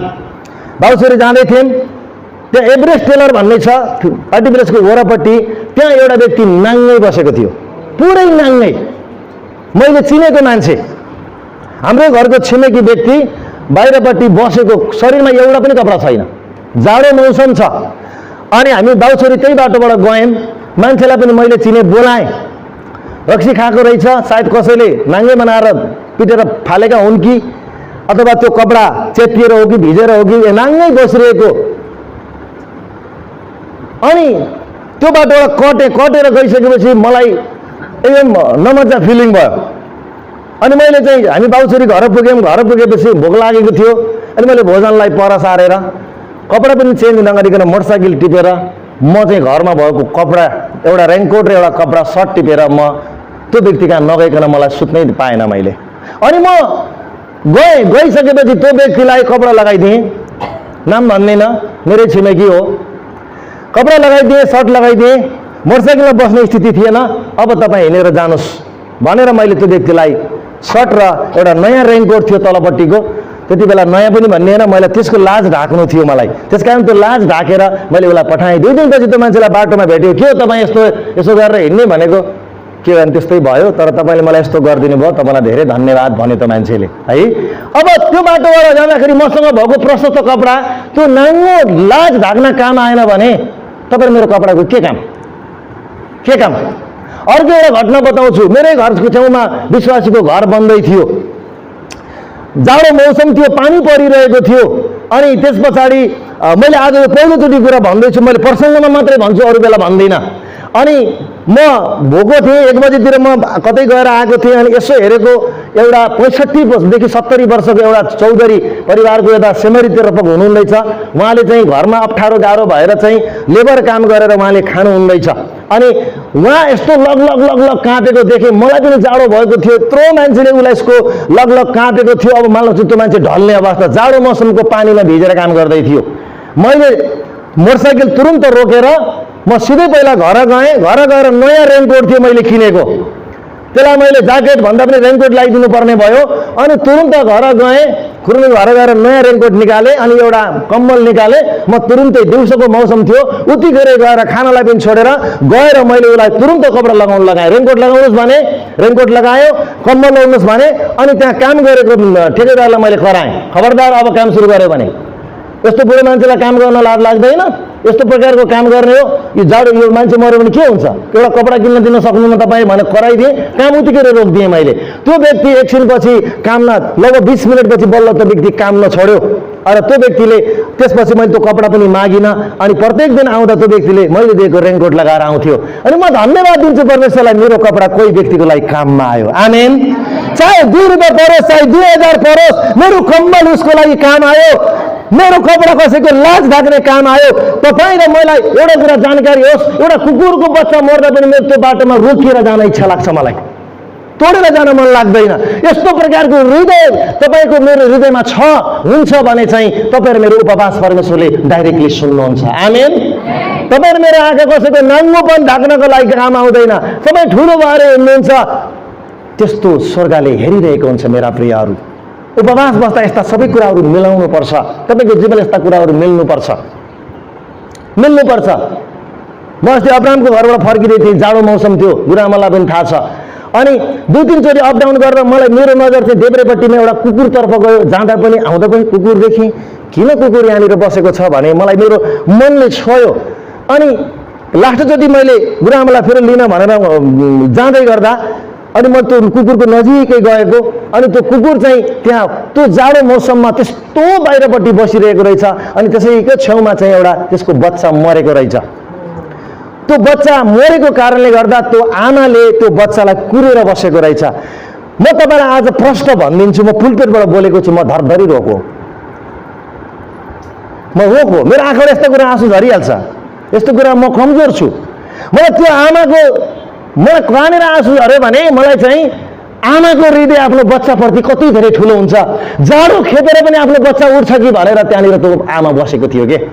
मेरो आँखाबाट आँसु झऱ्यो। म त्यहाँ 10 मिनट बसेँ। कतिजना मान्छे त्यो बाटो आउने जाने गरे, तर कसैलाई वास्ता भएन। तपाईँ र मेरो हृदय नै एउटा कुकुरको लागि पनि, एउटा पशु पन्छीको लागि तपाईँ र मेरो हृदय भक्कानेर आउनुपर्छ। आमेन भन्नुहोस्। भक्कानिनु पर्छ। अरूको दुःख देख्दा, अरूको समस्या देख्दा आँखा चिम्म परेर हिँड्ने बानी गर्नु हुँदैन। यदि यस्तो प्रकारको हृदय हाम्रो छ भने हाम्रो उपवास परमेश्वरले सुन्नुहुन्न। तपाईँको हृदय ऐना जस्तो हुनुपर्छ, मेरो हृदय ऐना जस्तो हुनुपर्छ। स्वर्गले त्यस्तो कुरा गर्छ, नाङ्गोपनलाई लुगा लगाइदिनु पर्छ। अर्को भन्छ भाइसँग तिमीले लुक्नु हुँदैन भन्छ। तपाईँको साथपत्नीहरू त भाइसँगबाट लुक्नु हुँदैन। तपाईँलाई गाह्रो पर्यो, तपाईँलाई अप्ठ्यारो पर्यो, कतिको बहानी हुन्छ। मण्डलीमा हामी 2जना विश्वासीहरू छौँ, एउटा व्यक्तिलाई गाह्रो परिरहेको छ भने अर्को व्यक्तिले त्यसको समस्याको हल गर्न सक्ने भएर पनि तपाईँ लुकिरहनुहुन्छ भने तपाईँको उपवास स्वर्गले सुन्दैन। तपाईँलाई दुख्दा अरूलाई पनि दुख्नुपर्छ, अरूलाई दुख्दा तपाईँलाई पनि दुख्नुपर्छ। आफ्ना भाइहरूसँग लुक्ने, यसले के भन्न खोजिरहेको छ भने सबै कुरा राम्रो चल्दा चाहिँ प्रस्तुत हुने, जब अप्ठ्यारो पर्यो भने उसलाई दिनुपर्छ, अब उसलाई दिनुपर्ने भयो, अब उसलाई सहायता गर्नुपर्ने भयो भने आँखा चिम्लेने, नआउने, पछि अट्ने गर्ने कतिजनाको स्वभाव हुन्छ। पाउने ठाउँमा मात्रै अगाडि बढ्ने, अनि त्यहाँ दिनुपर्ने ठाउँमा चाहिँ अगाडि सर्दै नसर्ने, लुक्ने। कहाँ लेख्या हेर्नु न, कहाँ लेखेको छ? 7 पदमा लेखेको छ, हेर्नुहोस् त, 7 पदमा हेर्नुहोस् त, त्यही कुरा लेखेको छ। आफ्नो भोजन भोकासित बाँडचुँड गर्नु र घर नभएका गरिबलाई शरण दिनु, नाङ्गोलाई देखेर लुगा लगाइदिनु र आफ्नो जात भाइहरूबाट नलुक्नु होइन र? आफ्ना जात भाइहरू, आफ्ना विश्वासीहरूमा परेको अप्ठ्यारोको अगाडि तपाईँ नलुक्नुहोस्। तपाईँको विश्वासीलाई अप्ठ्यारो गाह्रो परिरहेको छ भने तपाईँ नलुक्नुहोस्, तपाईँ नभाग्नुहोस्। तपाईँ एउटा विश्वासी आफ्नो जात भाइलाई अप्ठ्यारो परेको बेलामा तपाईँ लुक्नुहुन्छ भने त्यस्तो व्यक्तिलाई स्वर्गले पनि लुकाउँछ, स्वर्गले पनि लुकाउँछ। यस्ता क्वालिटी बाइबलले खोज्दछ, यस्तो क्वालिटी हाम्रो जीवनमा हुन जरुरी छ। अनि अर्को छ, तपाईँ अत्याचारको जुवा फाल्नुपर्छ, अरूलाई औँला ठाडो गर्न छोड्नुपर्छ। 9 पदमा हेर्नुहोस् त, म तपाईँलाई देखाउँछु, अरूलाई औँलो ठडाउन छोड्नुपर्छ। 9 पद, तब तिमीहरूले पुकारा गर्नेछौ, अनि यदि तिमीहरूले आफ्ना बीचबाट अत्याचारको जुवा फालिदेऊ, अरूलाई औँला ठाडो गर्न, ईर्ष्या कुरा बोल्न त्याग्यौ भने, अरूलाई औँलो ठडा गर्ने, खालि अरूलाई दोस्याउने मात्रै, म राम्रो छु भन्ने, अरूलाई दोस्याउने, अरूको औँलो मात्रै ठडाउने कतिजनाको स्वभाव हुन्छ। मैले त सुन्छु चर्चमा, म उपवास बसेको छु, म उपवास बसेको छु, अरे उपवासभरि अरूलाई दोस्याएको दोषै छ। फलाना कति नराम्रो अरे, फलाना राम्रो छैन अरे, पास्टर पनि राम्रो छैन अरे, ऊ पनि राम्रो छैन अरे, ऊ पनि राम्रो। अनि तिमी गर्छौ नि फेरि? औँलो ठडाइरहने मान्छे उपवास बस्न सुहाउँदैन। बाइबलले भन्छ औँलो ठडाइरहने मान्छे उपवास बस्यो भने स्वर्गले पनि पक पक पक भनिरहेको हुन्छ। त्यही औँलो ठडाउने काम पनि बन्द गर्नुपर्छ। ईर्ष्यापूर्ण कुरा बोल्ने, उपवास बसेको छ सरापै मागेको छ अरूको लागि, उपवास बसेको छ अरूको कुभलोको लागि उपवास बसिरहेको छ। त्यसकारण उपवास बस्न पनि जान्नुपर्छ। यस्ता कुराको आन्तरिक कुरा हामीले मिलाउनुपर्छ, नत्र स्वर्गले हाम्रो उपवासलाई हेर्दैन। भोकाहरूलाई सहायता गर्नुपर्छ, अत्याचारमा परेकालाई निकास दिनुपर्छ भनेर मैले यतिवटा बुँदा तपाईँहरूको लागि बनाइदिएको छु। यदि यी कुराहरू हामीले छोड्यौँ भने, त्याग्यौँ भने र हामीले यसरी उपवास बस्यौँ भने 9 पदले भन्छ, तब तिमीहरूले पुकारा गर्नेछौ उपवास बसेर र परमप्रभुले जवाब दिनुहुनेछ। तिमीहरूले सहायताको निम्ति बिन्ती गर्नेछौ र उहाँले भन्नुहुनेछ, म यही छु, म यही छु। यदि यस्ता कुरालाई त्यागेर हामी खुलस्त हृदय लिएर उपवासमा तपाईँ 3 दिनको 7 दिनको जानुहुन्छ भने परमेश्वरले भन्नुहुन्छ, म यही छु, म यही छु। त्यसकारण पहिलो कुरा हामीले उपवास बस्ने बानी बसाउनुपर्छ। समस्या परे मात्र उपवास नबस्नुहोस्, सम्बन्धको लागि पनि उपवास बस्नुहोस्। अनि उपवास बस्दा यस्ता कुरालाई हाम्रो जीवनबाट हटाउनुहोस्, गुप्तमा बस्नुहोस्, परमेश्वरको सेवकसँग सल्लाह लिनुहोस्, अनि उपवास बस्नुहोस्। हेर्नुहोस् त्यसपछि शैतानका जनहरू पनि उपवास बस्छन्। तपाईँलाई थाहा छ? एक दिन यस्तो घटना घटेछ, जहाजबाट एउटा व्यक्ति कतै जाँदै थिए, पास्टर, अनि त्यो जहाजमा एयर होस्टेसले खाना लिएर आए। खाना ल्याउँदाखेरि एउटै सिटमा बसेको 2 जनाले खाना खाएनन्। एउटाले, पास्टरले खानुभयो, उसले अर्कोले खाएनन्। अनि किन नखाएको भन्दा म उपवास बसेको छु भन्दाखेरि, ए तपाईँ क्रिस्चियन हुनुहुन्छ भनेर सोध्नु भएछ। होइन म क्रिस्चियन होइन, म शैतानतर्फको भनेछ, शैतानतर्फको हो भनेछ उसले। अनि पास्टर झसङ्गै हुनुभएछ। तपाईँको चर्च कहाँ छ भनेको त फिलिपिन्समा छ अरे। अनि तपाईँहरूको चर्चमा क्रुस छ भनेको, क्रुस त छ तर उल्टो छ अरे। अनि त्यसो भने बडा जिज्ञासा भएर उहाँले सोध्नु, त्यसो भने तपाईँ किन उपवास बसेको छ भन्दा विश्वासी विश्वासमा झगडा परोस् भनेर अरे। बुझ्नुभयो? तर कहिले कहिले झगडा गर्दाखेरि हाइजु क्या शैतानले जस्तो लाग्छ क्या कहिले कहिले। त्यो झगडा गरिरहनुहोस्। प्रष्टौले भन्यो अरे मण्डलीमा फुट आओस् भनेर म 1 हप्ताको उपवास बसेको अरे। मण्डलीको दाजुभाइको टाउको फोरा फोर गरोस् भनेर मैले उपवास बसेको अरे। त्यो मान्छे, वाह भाइ वाह, साँचो भनेको मैले। त्यसकारण उपवास भनेको 2 तरिकाले गरिन्छ। एउटा शैतानको जनले उपवास बसेको छ हामीभित्र, अब हामीले त्यसलाई जित्नुपर्छ उपवास बसेर। त्यसले फोड्ने उपवास हो भने हामीले जोड्ने उपवास हो। मैले तपाईँलाई 2 हप्ता अगाडि भनेको थिएँ, चौकमा परि विश्वासी जुधेर यहाँ कस्तो अप्ठ्यारो भएको छ, त्यसकारण म के गर्छु अरे उपवास बस्छु। के गर्नु, लड्न मिलेन, गएर घुसी हाल्नु भएन मुक्का, त पापी भन्नु भएन, केही नभन्नु त यहाँ खेप्नुपर्छ। त्यो भएर के गर्ने त भन्दा उपवास बस्ने। किन उपवास भन्दा 2टा कुरो मिलोस्। शैतान उपवास बसेको भने हामीले उपवास बस्ने हो। हाम्रो उपवास बस्ने शैतानले सिकेको होइन र। अब शैतानबाट हामीले सिक्नुपर्छ। मण्डलीमा भद्रगोलो भनेर 1 हप्ता उपवास बस्ने शैतानको चेलो पाइएको छ। आज विश्वासी कतिजना उपवास बस्ने बानी नै हुँदैन। मैले यस्तो विश्वासी देखेको छु, नाम भन्दिनँ, 5 वर्ष भयो, 10 वर्ष भयो, 15 वर्ष भयो, विश्वासको लामो जीवन जिउँदै गर्दा एकचोटि पनि उपवास नबसेको विश्वासी देखेको छु मैले। त्यस्तोको जीवन कहिले पनि आत्मिकतामा बढ्दैन मेरा प्रियहरू। जो व्यक्ति आत्मिकी हुन चाहन्छ बढी मात्रामा, त्यो व्यक्ति बार बार उपवासमा जान्छ, आफूलाई बिन्ती ल्याइरहन्छ, आफूलाई परमेश्वरको उपस्थितिमा लैजान्छ। बार उपवास भनेको जीवनमा चलिरहने कुरा हो, एक दिन मात्र चल्ने कुरा होइन। यो चाहिँ हामी जिन्दगीमा रहेसम्म हाम्रो जीवनबाट उपवास बगिरहन पर्छ। तपाईको छिमेकीको लागि उपवास बस्दिनु पर्छ, तपाई मेरो लागि उपवास बस्दिनु पर्छ, तपाई हाम्रो विश्वासीको लागि उपवास बस्दिनु पर्छ, दिदी बहिनी दाजुभाइको लागि उपवास बस्दिनु पर्छ। उसको विषयमा कुरा गर्नुभन्दा उसको विषयमा उपवास बसेर प्रार्थना गर्दिनु पर्छ।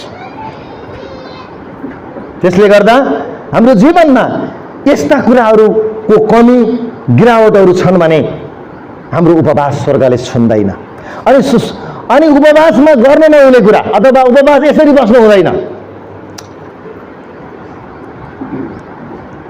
उपवास बस्दाखेरि गर्न नहुने कुरा, अर्को कुरा माग्न नहुने कुरा।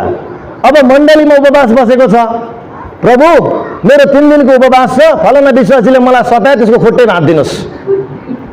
त्यस्तो उपवास पनि बस्दो रहेछ मान्छे। अरूको कुबले गर्ने उपवास, अरूबाट बदला लिनको लागि बस्ने उपवास, अरूलाई तह लगाउन ल्याउने उपवास। यस्तो उपवास बस्न मिल्दैन। स्वर्गले यस्तो उपवासलाई हाँसेर गरिदिन्छ। तपाईले उपवास बसेर अरूको कुबलो गर्ने उपवास बस्न पाउनुहुन्न। अरूको जगत पुरै पालेर तक्लु बनाइदिन्छु भनेर बस्न पाउनुहुन्न। तपाईँ यस्तो उपवास स्वर्गले रद्द गरिदिन्छ।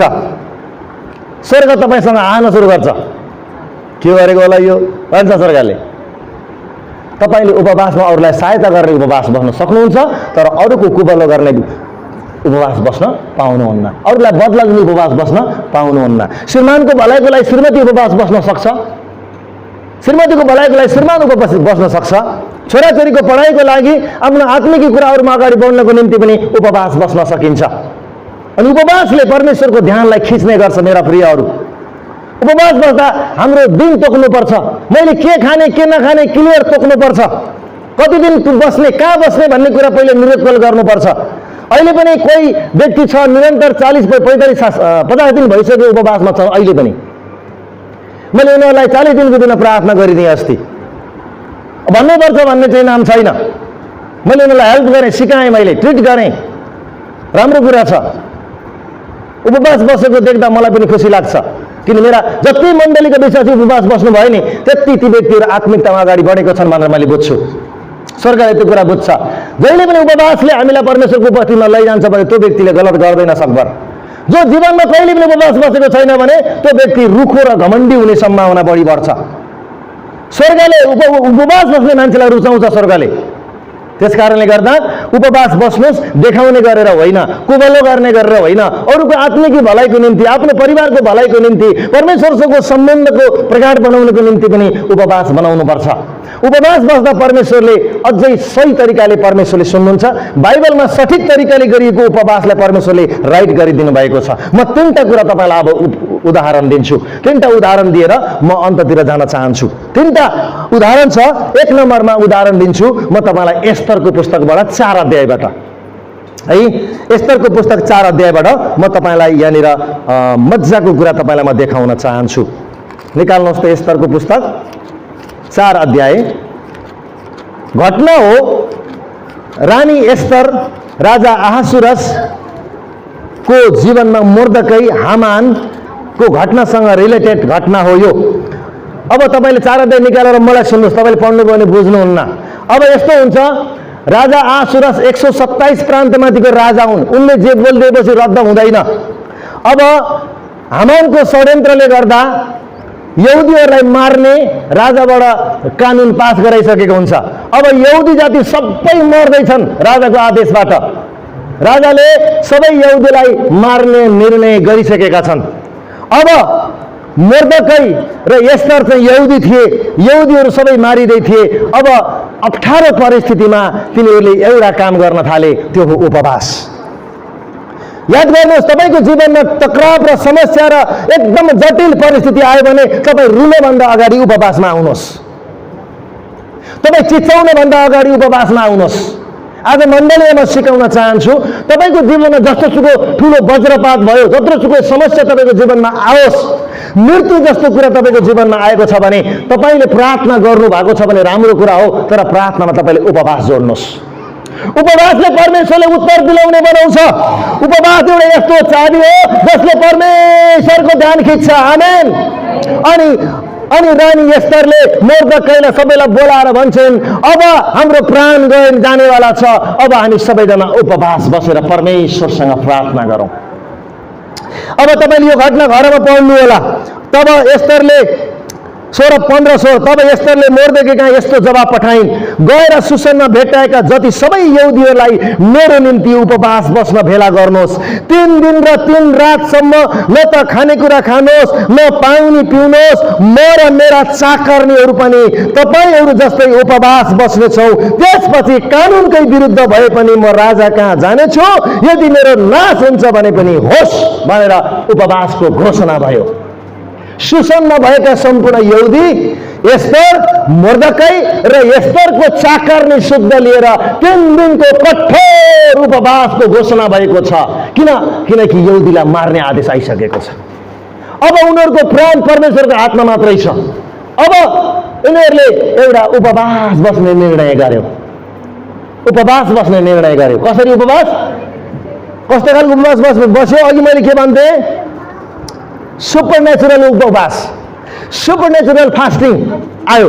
न पानी पिउने, न रङ्गमञ्च हेर्ने, न युट्युब हेर्ने, न भात खाने, न कोकाकोला खाने, न चिया खाने, न होटल जाने, बस केही पनि नगर्ने कडा उपवास, सुपरनेचुरल फास्टिङ को घोषणा भयो। सम्पूर्ण यहुदी मोर्देकै एस्तर र एस्तरका चाकर्नीहरूले 3 दिनसम्म पानी पनि पिएनन्, सुतेनन् पनि, दिन रात उपवासमा प्रार्थना गरे। रिजल्ट क्या आयो? 3 दिनको कठोर उपवास परमेश्वरले सुन्नुभयो। भन्नुहोस् आमेन। तपाईँको उपवास सबै कुराहरू तपाईँले आन्तरिक कुरा मिलाइसक्नु भएको छ भने, तपाईँले अघि मैले दिएका बुँदाहरूलाई सबै कुरा मिलाउनु। एस्तर रानीको अरू कुनै पाप थिएन, एस्तर रानीको कुनै गल्ती थिएन, एस्तर रानीको हृदय एकदम सफा थियो, राम्रो थियो। यसकारण उनले उपवास राखिन्। उनको उपवासमा स्वर्गले 3 दिनलाई ओके गरिदियो र सम्पूर्ण यहुदीहरूलाई प्राण दण्ड दिने कुरा पनि बदर भएर गयो। आमेन भन्नुहोस्। बदर भएर गयो। स्वर्गले उनीहरूको प्राणलाई बक्स दियो। स्वर्गले उनीहरूको प्राणलाई बक्स दियो। याद गर्नुहोस्, उपवासले परमेश्वरको ध्यानलाई खिचेर तपाईँको पक्षमा न्याय र वकालत गरिदिन्छ। आमेन हो। उपवासमा रिजन सही हुनुपर्छ, उपवासमा सही माग हुनुपर्छ। त्यसकारण यहाँनिर परमेश्वरले उनीहरूको प्राणलाई बचाइदिनु भएको छ उपवासका कारण। उपवासका कारण। दोस्रो उदाहरण दिन्छु। दोस्रो इतिहास 20 अध्याय, 3टा मात्र दिन्छु, थुप्रै छ, मलाई थाहा छ। दोस्रो इतिहास 20 अध्याय लेखिरहनुहोस्, घरमा गएर पढ्नुहोस्। यहुदामा यहोसापात भन्ने राजाले राज्य गर्थे। अनि मोआब र अम्मोनले इजरायललाई हमला गर्ने चेतावनी दियो। मोआब र अम्मोनीको सेनाहरू इजरायलको सेनाभन्दा डरलाग्दो र शक्तिशाली थिए। अनि दुईवटा देश मिलेर इजरायललाई हमला गरेर मार्ने, तहस-नहस गरिदिने चिठी पठायो। त्यस पछाडि सम्पूर्ण इजरायलीहरू छरपष्ट रुन थाले, कराउन थाले। यहोशापात एकदम राम्रा राजा थिए। उनले अब के गर्न थाले? यो सबै परिस्थितिहरूबाट बच्नको लागि उनले सारा यहुदाभरि उपवास बस्ने निर्णय गरे। 3 पदमा हेरौँ त, यस्तो विपदको समाचार सुनेर यहोशापातले परम प्रभुको अगुवाई खोज्न अठोट गरे। तिनले सारा यहुदाभरि नै उपवास बस्नलाई घोषणा गरे। हालेलुया! किन उपवास बस्ने?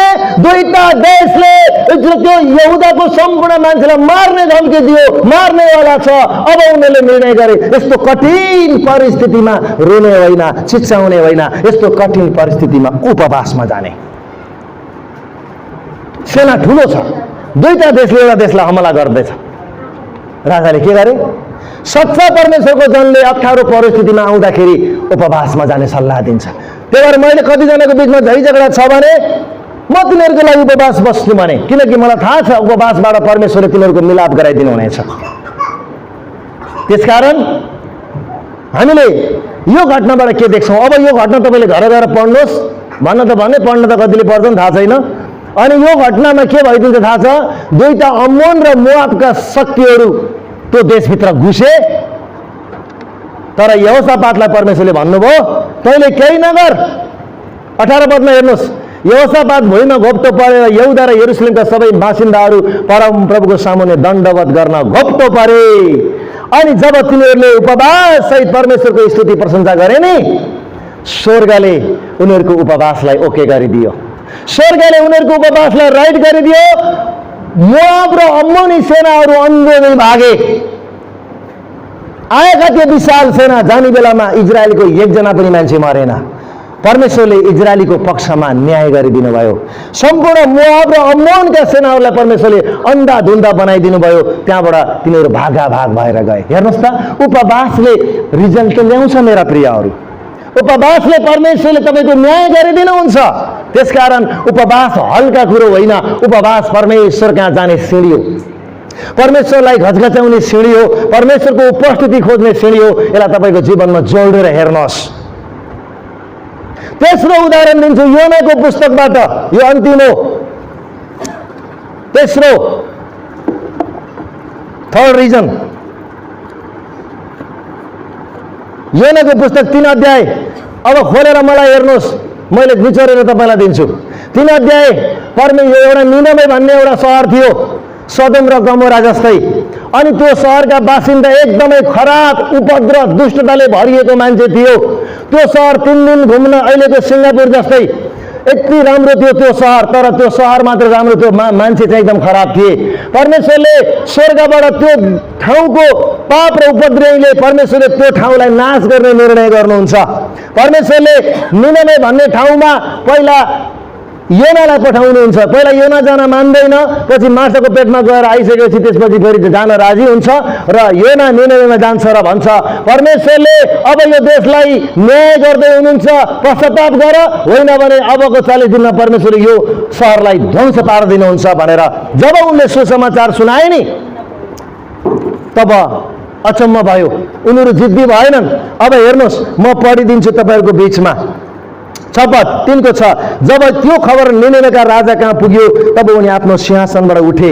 उनले आफ्नो पोसाक फुकाले र भाङ्रा लगाएर खरानीमा बसे। तब उनले निनेवेमा यसो भन्ने घोषणा गरे, राजाको र भारदारको उर्दी अनुसार कुनै मानिसमा पशु वा गाई गोरु वा भेडा बाख्रा कसैले केही खानेकुरा नखाओस् न त केही पियोस्, तर मानिस र पशुले भाङ्रा लगाउन् र परमेश्वरमा पुकारा गरून्। तिनीहरू आफ्ना कुमार्गबाट फर्कुन्, तिनीहरूले गर्ने उपद्रव त्याग गरून्। कसले जान्दछ परमेश्वरले मन नरम गर्नु होला र दया गरेर आफ्नो भयानक रिसबाट फर्काउनु होला, यसरी हामी नष्ट हुने छैनौँ। तिनीहरूले के गरे? कसरी तिनीहरू आफ्ना कुमार्गबाट फर्केर आए भन्ने परमेश्वरले देख्नुभयो। तब उहाँलाई दया आयो र तिनीहरूलाई सर्वनाश गर्छु भनी गर्नुभएको धम्की अनुसार उहाँले गर्नु भएन। आमेन। किन परमेश्वरले मन बदल्नु भयो? किनकि परमेश्वरले उनीहरूको पश्चाताप र उपवासलाई स्वीकार गर्नुभयो। 4 र 5 पद पढौँ। पहिलो दिन योना सहरभित्र पसे, तिनले यसो भनेर घोषणा गरे, अबको 40 दिनमा निनेवे नष्ट हुनेछ। निनेवेका मानिसहरूले परमेश्वरमा विश्वास गरे, तिनीहरूले उपवासको घोषणा गरे। ल हेर्नुहोस्, निनेवेका मान्छेले पत्याए, उपवास बसे, भाङ्रा लगाए, अनि पशु पनि उपवास बसेको घटना योनाकै पुस्तकमा छ। तिनीहरूले पालेको पशुले पनि, कुकुरले पनि, घोडा गधाले पनि खाना खाएन। राजा सिंहासनबाट उठेर भुइँमा आए, उसले आफूलाई ठुलो बनाएनन्। सम्पूर्ण व्यक्तिले उपवास बसेर आफूलाई विनम्र तुल्याए, जसका कारण परमेश्वरले नाश गर्छु भनेर भन्नुभएको कुरालाई उहाँले बदलेर ती सबैको प्राणलाई बक्सा दिनुभयो। आमेन। उपवासले परमेश्वरको हृदयलाई लचिलो बनाइदिन्छ। उपवासले परमेश्वरको हृदयलाई तपाईँप्रति पजिटिभ बनाइदिन्छ। उपवासले तपाईँको न्यायमा लैजान्छ। उपवासले तपाईँलाई उत्तरमा लैजान्छ। उपवासले परमेश्वरको सम्बन्धलाई विकास गर्छ। उपवासले तपाईँको उत्तर परमेश्वरले दिनुहुन्छ। उपवासद्वारा परमेश्वरले निनेवेमा मन बदल्नुभयो। उपवासद्वारा एस्तर रानीको प्रार्थना सुन्नुभयो। उपवासद्वारा यहोशापात र इजरायलीको प्रार्थना सुन्नुभयो। अनि उपवासको प्रार्थना सुन्न तपाईँ र मेरो प्रार्थना सुन्न परमेश्वर तयार हुनुहुन्छ। आमेन। हामी सही तरिकाले उपवास बस्नुपर्छ, सही तरिकाले उपवास बस्न जान्नुपर्छ। अनि उपवास बस्दा गर्न नहुने कुरा अझै एउटा कुरा म तपाईँलाई आज बताइदिन्छु। अब फेरि तपाईँलाई उपवास बस्दा सबै कुरा पाइँदो रहेछ भनेर तपाईँले भन्नु भएर 40 दिनको उपवास बस्नु पर्यो, 1-2 बिघा जग्गा दिनुहुन्छ कि प्रभुले भनेर बस्नु भयो भने त्यो उपवास हुँदैन। त्यो उपवास हुँदैन है। अब उपवासद्वारा सबै कुरा हुँदो रहेछ भनेर अभिषेक बच्चनको श्रीमती ऐश्वर्या राय मलाई दिनुहोस् भनेर उपवास बसेर हुँदैन, हुँदैन। तपाईँको उपवासमा सही माग र सही जायज हुनुपर्छ। अब उपवासबाट सबै कुराहरूको फाइनल हुँदो रहेछ। अहिलेको चुनावमा मै प्रधानमन्त्री भन्न पाइँदैन।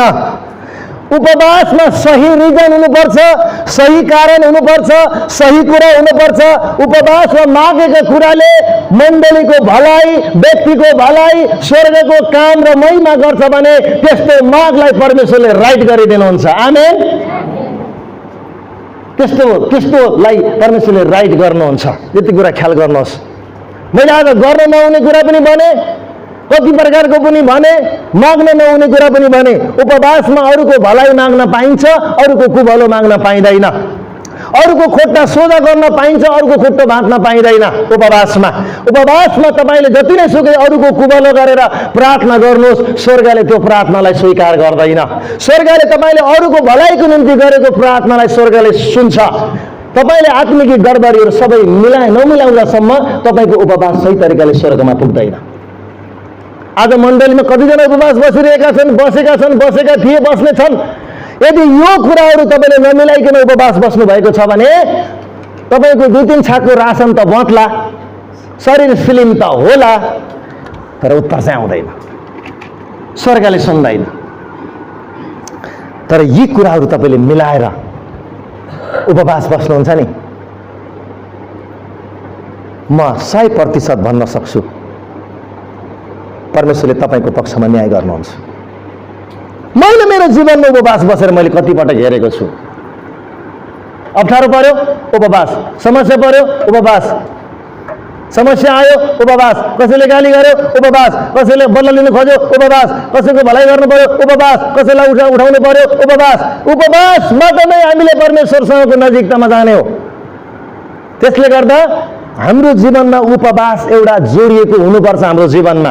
अब म तपाईँलाई अन्ततिर लैजाँदै गर्दा म तपाईँलाई 2-3-4वटा कुराहरू बताइदिन्छु। योभन्दा पहिला पनि मैले एकपटक बताएको थिएँ र अहिले पनि त्यो कुरालाई बताउन मनासिब हुन्छ। अब बाइबलमा हामीले विशेष गरी म कतिवटा उपवास बसेको परमेश्वरका जनको विषयमा तपाईँलाई बताइदिन्छु। बाइबलमा 1 दिनको उपवास, 3 दिनको उपवास, 7 दिनको उपवास, 10 र 12 दिनको उपवास, 21 दिनको उपवास र 40 दिनको उपवासको विषयमा बताउँछ। अब कति उपवासले, कुन उपवासले के कुराहरू हुन सक्छन् भन्ने बाइबलमा लेखिएको छैन। तर बाइबलमा भएका घटनाहरूलाई निचोरेर हेर्दाखेरि 1 दिनको उपवासले के गर्न सक्छ, 3 दिनको उपवासले के गर्न सक्छ, 7 दिनको उपवासले के गर्छ, 10 र 12 दिनको उपवासले के गर्न सक्छ, 21 र 40 दिनको उपवासले चाहिँ के काम गर्न सक्छ भन्ने कुराहरू म तपाईँलाई प्रश्नाउन जाँदैछु। तपाईँले सबै कुरा सच्याउनु भयो, मिलाउनु भयो, आत्मिक गडबडी मिलाउनु भयो। तपाईँको उपवासमा अरूको औँलो ठडाउनु भएको छैन। तपाईँ निर्दोष जीवन जिउनु भएको, तपाईँ पवित्र जीवन जिउनु भएको छ। तपाईँको जीवनमा कमी कमजोरी घटी बाइबलले दिएका कुराहरू सबै पर्फेक्ट हुनुहुन्छ भने तपाईँ आजै बस्नुहोस् उपवास। तपाईँ 3 दिन बस्नुहोस्, उत्तर आएन भने मलाई भन्नुहोस्। स्वर्ग जिउँदो छ, स्वर्गले उपवास सुन्छ। तर तपाईँ र मेरो गडबडी मिलाउनु पर्छ। पहिला हामी कतिपटक उपवास बस्छौँ, केही पनि पाएन भनेर परमेश्वरलाई हामी हकार्ने मान्छे पनि छौँ। म भन्छु स्वर्गले गडबडी गर्दैन, मान्छेले गडबडी गर्छ। कमी कमजोरी स्वर्गमा हुँदैन, कमी कमजोरी व्यक्तिमा हुन्छ। हामीले हाम्रो कमी कमजोरीलाई मिलाएर सच्याएर जब हामीलाई दिन तुल्याएर हामी जान्छौँ, स्वर्गले हाम्रो प्रार्थना तत्कालै सुन्छ। अब म तपाईँलाई भन्न चाहन्छु, एक दिनको उपवासले के गर्न सक्छ? सबै मिलाइसकेपछि है त पर्फेक्ट छ। अब तपाईँ उपवास गर्ने योग्यको भइसक्नु भयो भने अब एक दिनको उपवासले के गर्न सक्छ? बाइबलले कस्तो कस्तो कुरा देखाउँछ। एक दिनको उपवासले तपाईँको घर आइसी झगडा, सुन्नुहोस् है, घरमा नमिलेका कुराहरू, तपाईँका नागरिकता पासपोर्टका कुराहरू, तपाईँका कतिवटा कुरा के खतरङ खुद्रङ घरका व्यवहारका कुराहरू, नमिलेका कुराहरू, यी साना कुराहरू जति छन् नि, यो एक दिनको उपवासले फत्ते हुन्छ। एक दिनको उपवासमा परमेश्वरले ओके गरिदिनुहुन्छ। जस्तो तपाईँको नागरिकता हरायो, पासपोर्ट हरायो, कहीँ बिर्सनु भयो, कहीँ पार लागेन, एक दिनको उपवास बस्नुहोस्। एक दिनको उपवास बस्दा बस्दै तपाईँले हजारचोटि सोध्दाखेरि नभएको कुरा उपवास बसेर भ्याउने बेलामा भ्याट परमेश्वरले याद दिलाइदिनुहुन्छ। अनि तपाईँ लुर गएर बल्ल खुल्लिनुहुन्छ।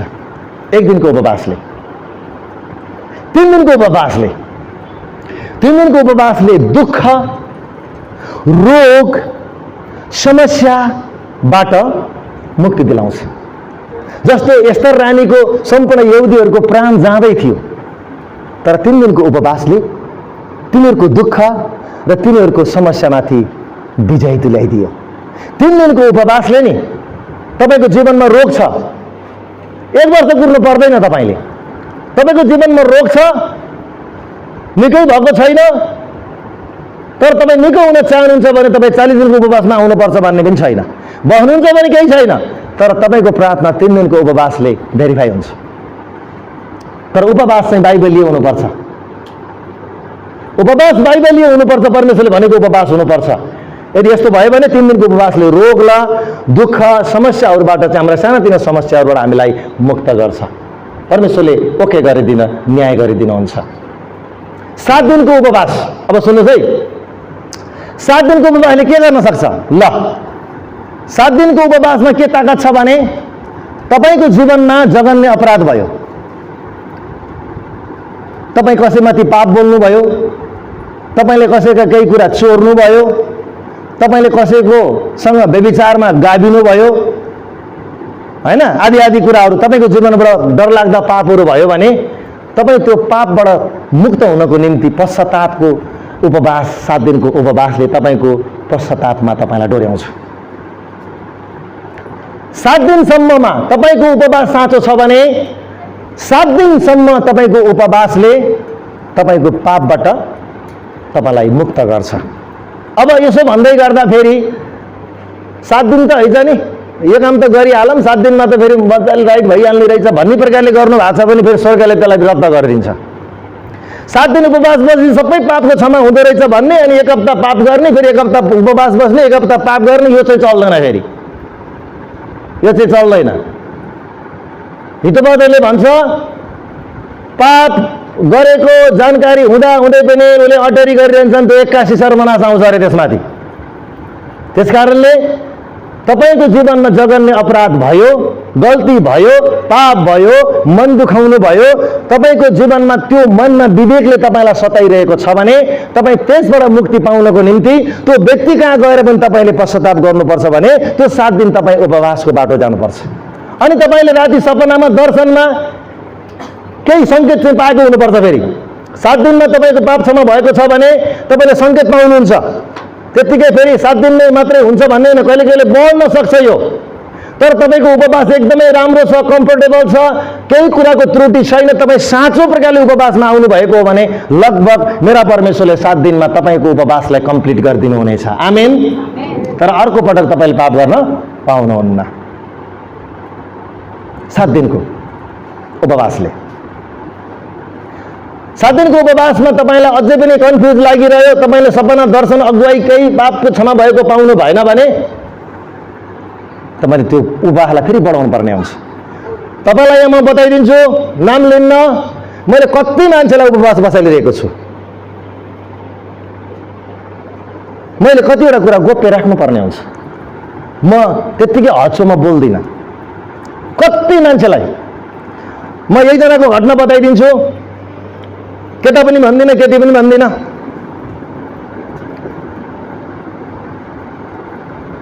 अनि मैले एक दिन एकजना व्यक्तिको जीवनमा एउटा गडबडी देखेँ। हुन त कतिको देखाएको छु भन्दै गर्दा नडराउनुहोस्। मैले त्यो व्यक्तिलाई भने तपाईँ उपवास बस्नुहोस् भने मैले म किन उपवास बस्ने भन्नुभयो। मैले भने मैले केही कुरा देखेको छु, तपाईँको जीवनबाट यो गल्ती भएको छ, तपाईँ उपवास बस्नुहोस् भने मैले। त्यो व्यक्तिले मलाई जिते।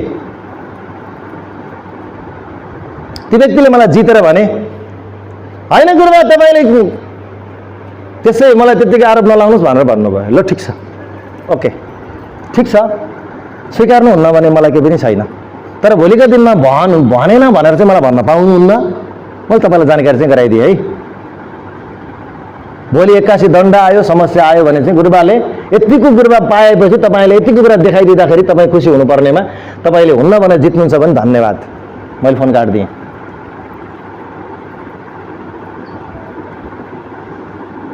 अनि केही समयपछि त्यो व्यक्तिले मलाई फेरि फोन गरे। अनि फोन गरिसकेपछि मैले भने किन फोन गर्नुभएको हो भने मैले गुरुबा तपाईँले भनेको कुरा सही हो, आया बच्चे सामने आ गया, तपाईँले भनेको कुरा सही हो, म स्वीकार गर्छु, मलाई अब कति दिनको उपवासमा लैजानुहुन्छ भन्नुभयो। मैले भने हुन त 1 हप्ता हो। यो पाप चाहिँ व्यभिचारको है। फेरि यो पाप व्यभिचारको। म कसैको बदनाम गर्न चाहदिनँ, म सुधार गर्न चाहन्छु। अनि मैले तपाईँ 21 दिनको उपवासमा आउनुहोस् भने मैले उहाँलाई सल्लाह दिएँ। उहाँ करिब 21 दिनको उपवासमा आउनुभयो। मण्डलीमा हामी तपाईँ यसरी हेर्दा सबै राम्रा छौँ, ठिकै छौँ।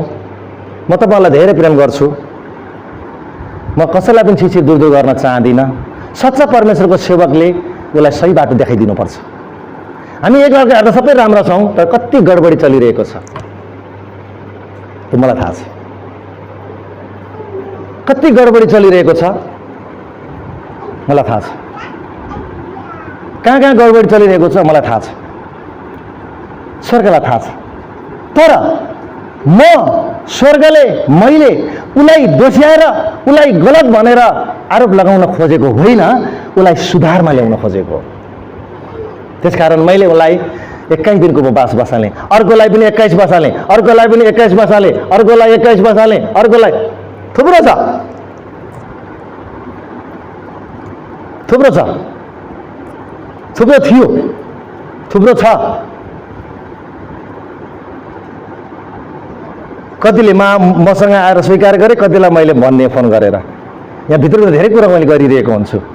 तपाईँको गुरुबाले कतिवटा कुरा थाहा पाउँछ। स्वीकार गर्छ धन्यवाद, स्वीकार गर्दैन पनि धन्यवाद। सच्चा सेवकले जहिले पनि उसको गल्ती र कमी कमजोरी देखाइदियो भने त्यो सच्चा सेवक भन्नुपर्छ। म धेरै व्यक्तिलाई उपवासमा डोर्याएको छु र परमेश्वरले उनीहरूको पापको क्षमा पनि गरिदिनु भएको छ, क्षमा पनि गरिदिनु भएको छ, रोग पनि निको पारिदिनु भएको छ। कतिजनाको रोग शरीरमा रोग थियो अनि मैले चाहिँ तपाईँको यो रोग चाहिँ यो कारणले आएको, तपाईँले यो गर्नुहोस् भनेर भने कतिलाई, अनि मैले उपवासमा राखेँ। कोहीलाई 7लाई, कोहीलाई 21लाई। रोग कम्प्लिट भएर गयो। आमेन भन्नुहोस्। कम्प्लिट भएर गयो। यदि तपाईँले मैले स्वर्गले भनेअनुसार, बाइबलले भनेअनुसार यस्ता लिस्टहरूको आत्मिक गडबडी नमिलाइकन तपाईँ यदि कोहीसँग प्रार्थना गर्नुहुन्छ र चङ्गाई पाउनु भएको छैन भने तपाईँले बजिन्दर सिंह कहाँ गएर प्रार्थना गराए पनि केही हुनेवाला छैन, अङ्कुर नरले कहाँ गएर प्रार्थना गराए पनि केही हुनेवाला छैन, टिभी जोसुवा कहाँ गएर प्रार्थना गराए पनि केही हुने। तिमीले पहिला यता च्यानल मिलाऊ, तिमीले पहिला यहाँ केही कुरो मिलाउ गडबडी, यताको गडबडी नमिलाउनसम्म प्रभु यीशुका नजिकै गए पनि प्रभु यीशुले चङ्गाइदिनुहुन्न। स्वर्गले जहिले पनि दोहोरो खोज्छ, एक्सचेन्ज खोज्छ, स्वर्गले वारपार खोज्छ। पहिला यता त्यसपछि उता। क्रुस हेर्नु भएको छ, यो त्यही हो, यता पनि मिला यता पनि मिला अनि बल्ल क्रुस बन्छ, बल्ल रातो रङको क्रुसको आउँछ। याद गर्नुहोस्, यो चाहिँ म हो, माथिको परमेश्वर हो, यतापट्टि तपाईँ र मेरा छिमेकी र तपाईँ मेरो परिवार हो। हालेलुया। अनि यो दुईटा नमिल्नसम्म क्रुस बन्दैन। तपाईँले भित्रका आत्मिक गडबडीहरू नसच्याइकन तपाईँका उपवास परमेश्वरले सुन्नुहुन्न। तपाईँले सबै गडबडी मिलाएर तपाईँ उपवासमा आउनुहोस्, मेरा परमेश्वरले तपाईँलाई 3 दिनमै शक्तिशाली बनाउनुहुन्छ। आमेन। गर्नुहोस्। तपाईँको शत्रु तपाईँमाथि जाइ लागेको छ भने तपाईँ त्यसको विरोध नगर्नुहोस्। मेरो जीवनलाई हेर्नुहोस्, तपाईँले, म कसैको नाम त लिन चाहन्न, मलाई धेरै अप्ठ्यारो पारे एकजना मान्छेले। अनि मैले स्वर्गका परमेश्वरसँग उपवासमा प्रार्थना गरेँ। म लकडाउनको समयमा 100 दिन कटाएँ उपवासमा। मैले आज भन्नुपर्ने भएर मात्रै भने, नत्र मैले भन्ने होइन। म उपवास बसेँ भनेर भन्न चाहदिनँ, मेरो डायरी पनि छ। 100 दिन म त्यसरी बसेँ। अनि अरू कति दिन फेरि म 12 बजे पछाडि खाने बसेँ। अनि एउटा व्यक्तिले मलाई निकै सतायो, धेरै अप्ठ्यारो पार्यो। म उनलाई धन्यवाद दिन्छु। अनि मैले परमप्रभुसँग उपवासमा प्रार्थना गरेँ। मैले धेरै लामो गरिनँ, जस्ट 7 दिन उपवास बसेर मैले प्रभुसँग भने, प्रभु मेरो न्याय गरिदिनुहोस्, प्रभु मेरो न्याय गरिदिनुहोस्, मलाई बचाउनुहोस्, मलाई यो सबै गडबडीबाट तपाईँ परमेश्वरले बचाउनुहोस् भनेर मेरा परमेश्वरसँग मैले प्रार्थना गरेँ। 1 हप्तामा परमेश्वरले उत्तर दिनुभयो। आमेन। आज 1 हप्ताको उत्तरमा कसैको जिन्दगी बन्दैछ, उतातिर राम्रो भइरहेको छ, तर मैले प्रार्थना गरेको थिएँ 1 हप्ताको। स्वर्गले सुन्यो त प्रार्थना, असम्भव काम भयो। हेर्दा उताबाट आशिष आएको देखिन्छ, जसो होस् राम्रो होस्, परमेश्वरको जललाई राम्रो होस्, एउटा आत्मा मर्नभन्दा धेरै राम्रो भयो। तर मैले स्वर्गका परमेश्वरसँग प्रार्थना गरेको थिएँ। मेरो घरबाट मैले आँसु बगाएर प्रार्थना गरेको थिएँ। अन्तिम चरणमा, अन्तिम धेरै उपद्रव हुन थालिसकेपछि मैले मेरा स्वर्गका परमेश्वरसँग 1 हप्ताको प्रार्थना राखेँ। 1 हप्ताको प्रार्थनामा परमेश्वरले अनौठो काम गरेर देखाइदिनु भयो, अचम्मको काम गरेर देखाइदिनु भयो, जो हेर्दा असम्भव थियो तर मेरा परमेश्वरले उत्तर दिनुभयो। आमेन। स्वर्गले सुन्छ हाम्रो प्रार्थना। तर तपाईँ मैले आत्मिक गडबडीहरू मिलाउनु पर्छ मेरा प्रियहरू। जब आत्मिक गडबडी मिलाएर तपाईँ प्रार्थनामा आउनुहुन्छ, स्वर्गले तपाईँको प्रार्थनालाई सुन्छ। त्यसकारण 10 दिनको अनि 7 दिनको पापले चाहिँ हाम्रो पापको क्षमातिर लैजान सक्छ। 10 दिन र 12 दिनको उपवासमा मैले यो उपवासमा दुश्मन र विरोधीहरूकोबाट न्याय पाउनुहुन्छ तपाईँले। मैले 10 देखि 12 दिन गरिनँ, 1 हप्ता गरेँ। 10 देखि 12 दिनको उपवासले हाम्रो जीवनमा दुश्मन विरोधीहरू पाखा लाग्छन्। तपाईँलाई सताउने मान्छे पाखा लाग्छ, तपाईँलाई उजाड्न खोल्ने मान्छे पाखा लाग्छ। 10 देखि 12 दिनको उपवासमा ट्रिक जान्नुहोस्, तरिका जान्नुहोस्, तपाईँ अरूसँग लड्न जानु पर्दैन। त्यही भएर मलाई जहिले जति गाली गरे पनि म कहिले कसैको गालीलाई नराम्रो रूपमा लिँदिनँ। मलाई घरै आएर थुके पनि केही फरक पर्दैन, चिच्चाउँछु पनि चिच्चाउ। स्वर्गका परमेश्वरसँग कसरी प्रार्थना गर्ने हो मलाई जानकारी छ। तपाईँले केही गर्न पर्दैन, तपाईँ यतापट्टि घुँडा टेक्नुहोस् उपवासमा, सिद्धियो स्वर्गले तपाईँको प्रार्थनालाई सुन्छ। 10 देखि 12 दिनको उपवासमा हुनुपर्ने काम परमेश्वरले 1 हप्तामा गरिदिनु भयो मेरो, किनकि मैले त्यसमा आँसु पनि थपेको थिएँ। उपवासमा मैले आँसु पनि थपेको थिएँ। परमेश्वरले मेरो प्रार्थना सुन्नुभयो। तपाईँको जीवनमा तपाईँलाई कसैले सताउनु छ भने त्यसको निम्ति प्रार्थना गर्नुहोस्, श्राप नबोल्नुहोस्, त्यसको लागि त्यसको निम्ति प्रार्थना गरिदिनुहोस्। 10 देखि 12 दिनमा तपाईँको दुश्मनबाट, विरोधीबाट तपाईँ निकासमा आउनुहुनेछ। 21 दिनको उपवास, 21 दिनको उपवासमा पाइने फाइदा के हो भने 21 दिनको उपवासमा तपाईँले विवाह गर्दा केटी भेट्नु भएको छैन, तपाईँसँग पैसा छ, यो पैसा कहाँ खर्च गर्ने हो, म परदेश जाने हो कि स्वदेश बस्ने हो, मेरो जीवनमा दर्शनहरू पाउनको लागि, ठुलो ठुलो बिजनेसहरूमा इन्भेस्ट गर्नलाई, ठुलो ठुलो निर्णय गर्नलाई, विवाह सबै कुराहरूको सम्पन्न हुनको लागि तपाईँले 21 दिनको उपवासलाई रोज्न सक्नुहुन्छ। 21 दिनको उपवासले तपाईँले पाउनुपर्ने केटी, तपाईँले पाउनुपर्ने केटा लाइनमा आउँछ, भेट्नुहुन्छ। तपाईँको विवाह गर्ने उमेर भएको छ भने 21 दिनको उपवास खोज्नुहोस्, तपाईँले खोजेको प्यारी तपाईँले पाउनुहुन्छ। परमेश्वरले यो उपवास 21 दिनमा तपाईँको जोडी जुटाउनुहुन्छ, तर तपाईँको टाइम हुनुपर्छ। भर्खर 15 वर्षको त्यस्तो प्रार्थना गर्न पाइँदैन। अलि बिहा गर्ने मेच्योर हुन थालेकोले प्रार्थना गर्न पाउनुहुन्छ। त्यसले गर्दा 21 दिनको उपवासले फाइदा यो छ। अनि 40 दिनको उपवास अन्तिम फाइदा, 40 दिनको उपवास जो येशू ख्रीष्ट पनि बस्नु भएको थियो। मलाई बताइदिनुहोस् 40 दिनको उपवास नबस्दासम्म येशूले सेवाकाई सुरु गर्नु भएन।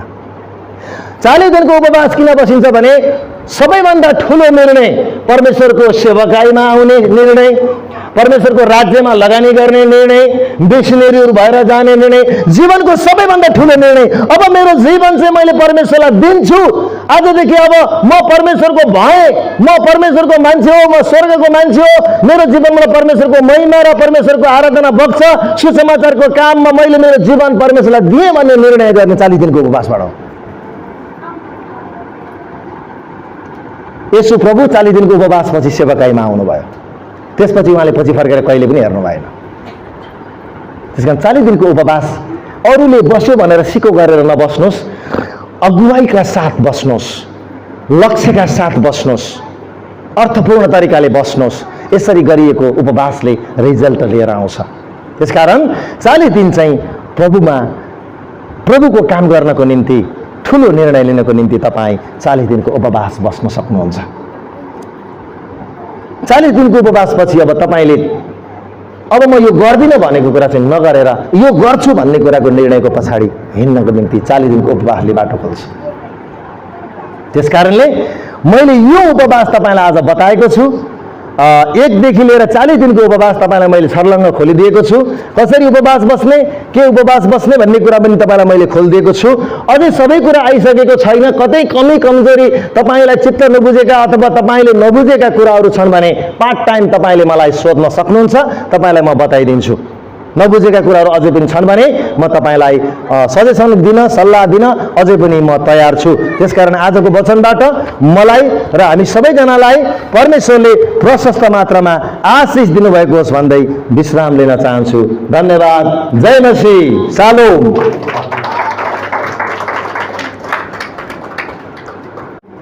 ओके, यसै 58 अध्याय 1 देखि लिएर 12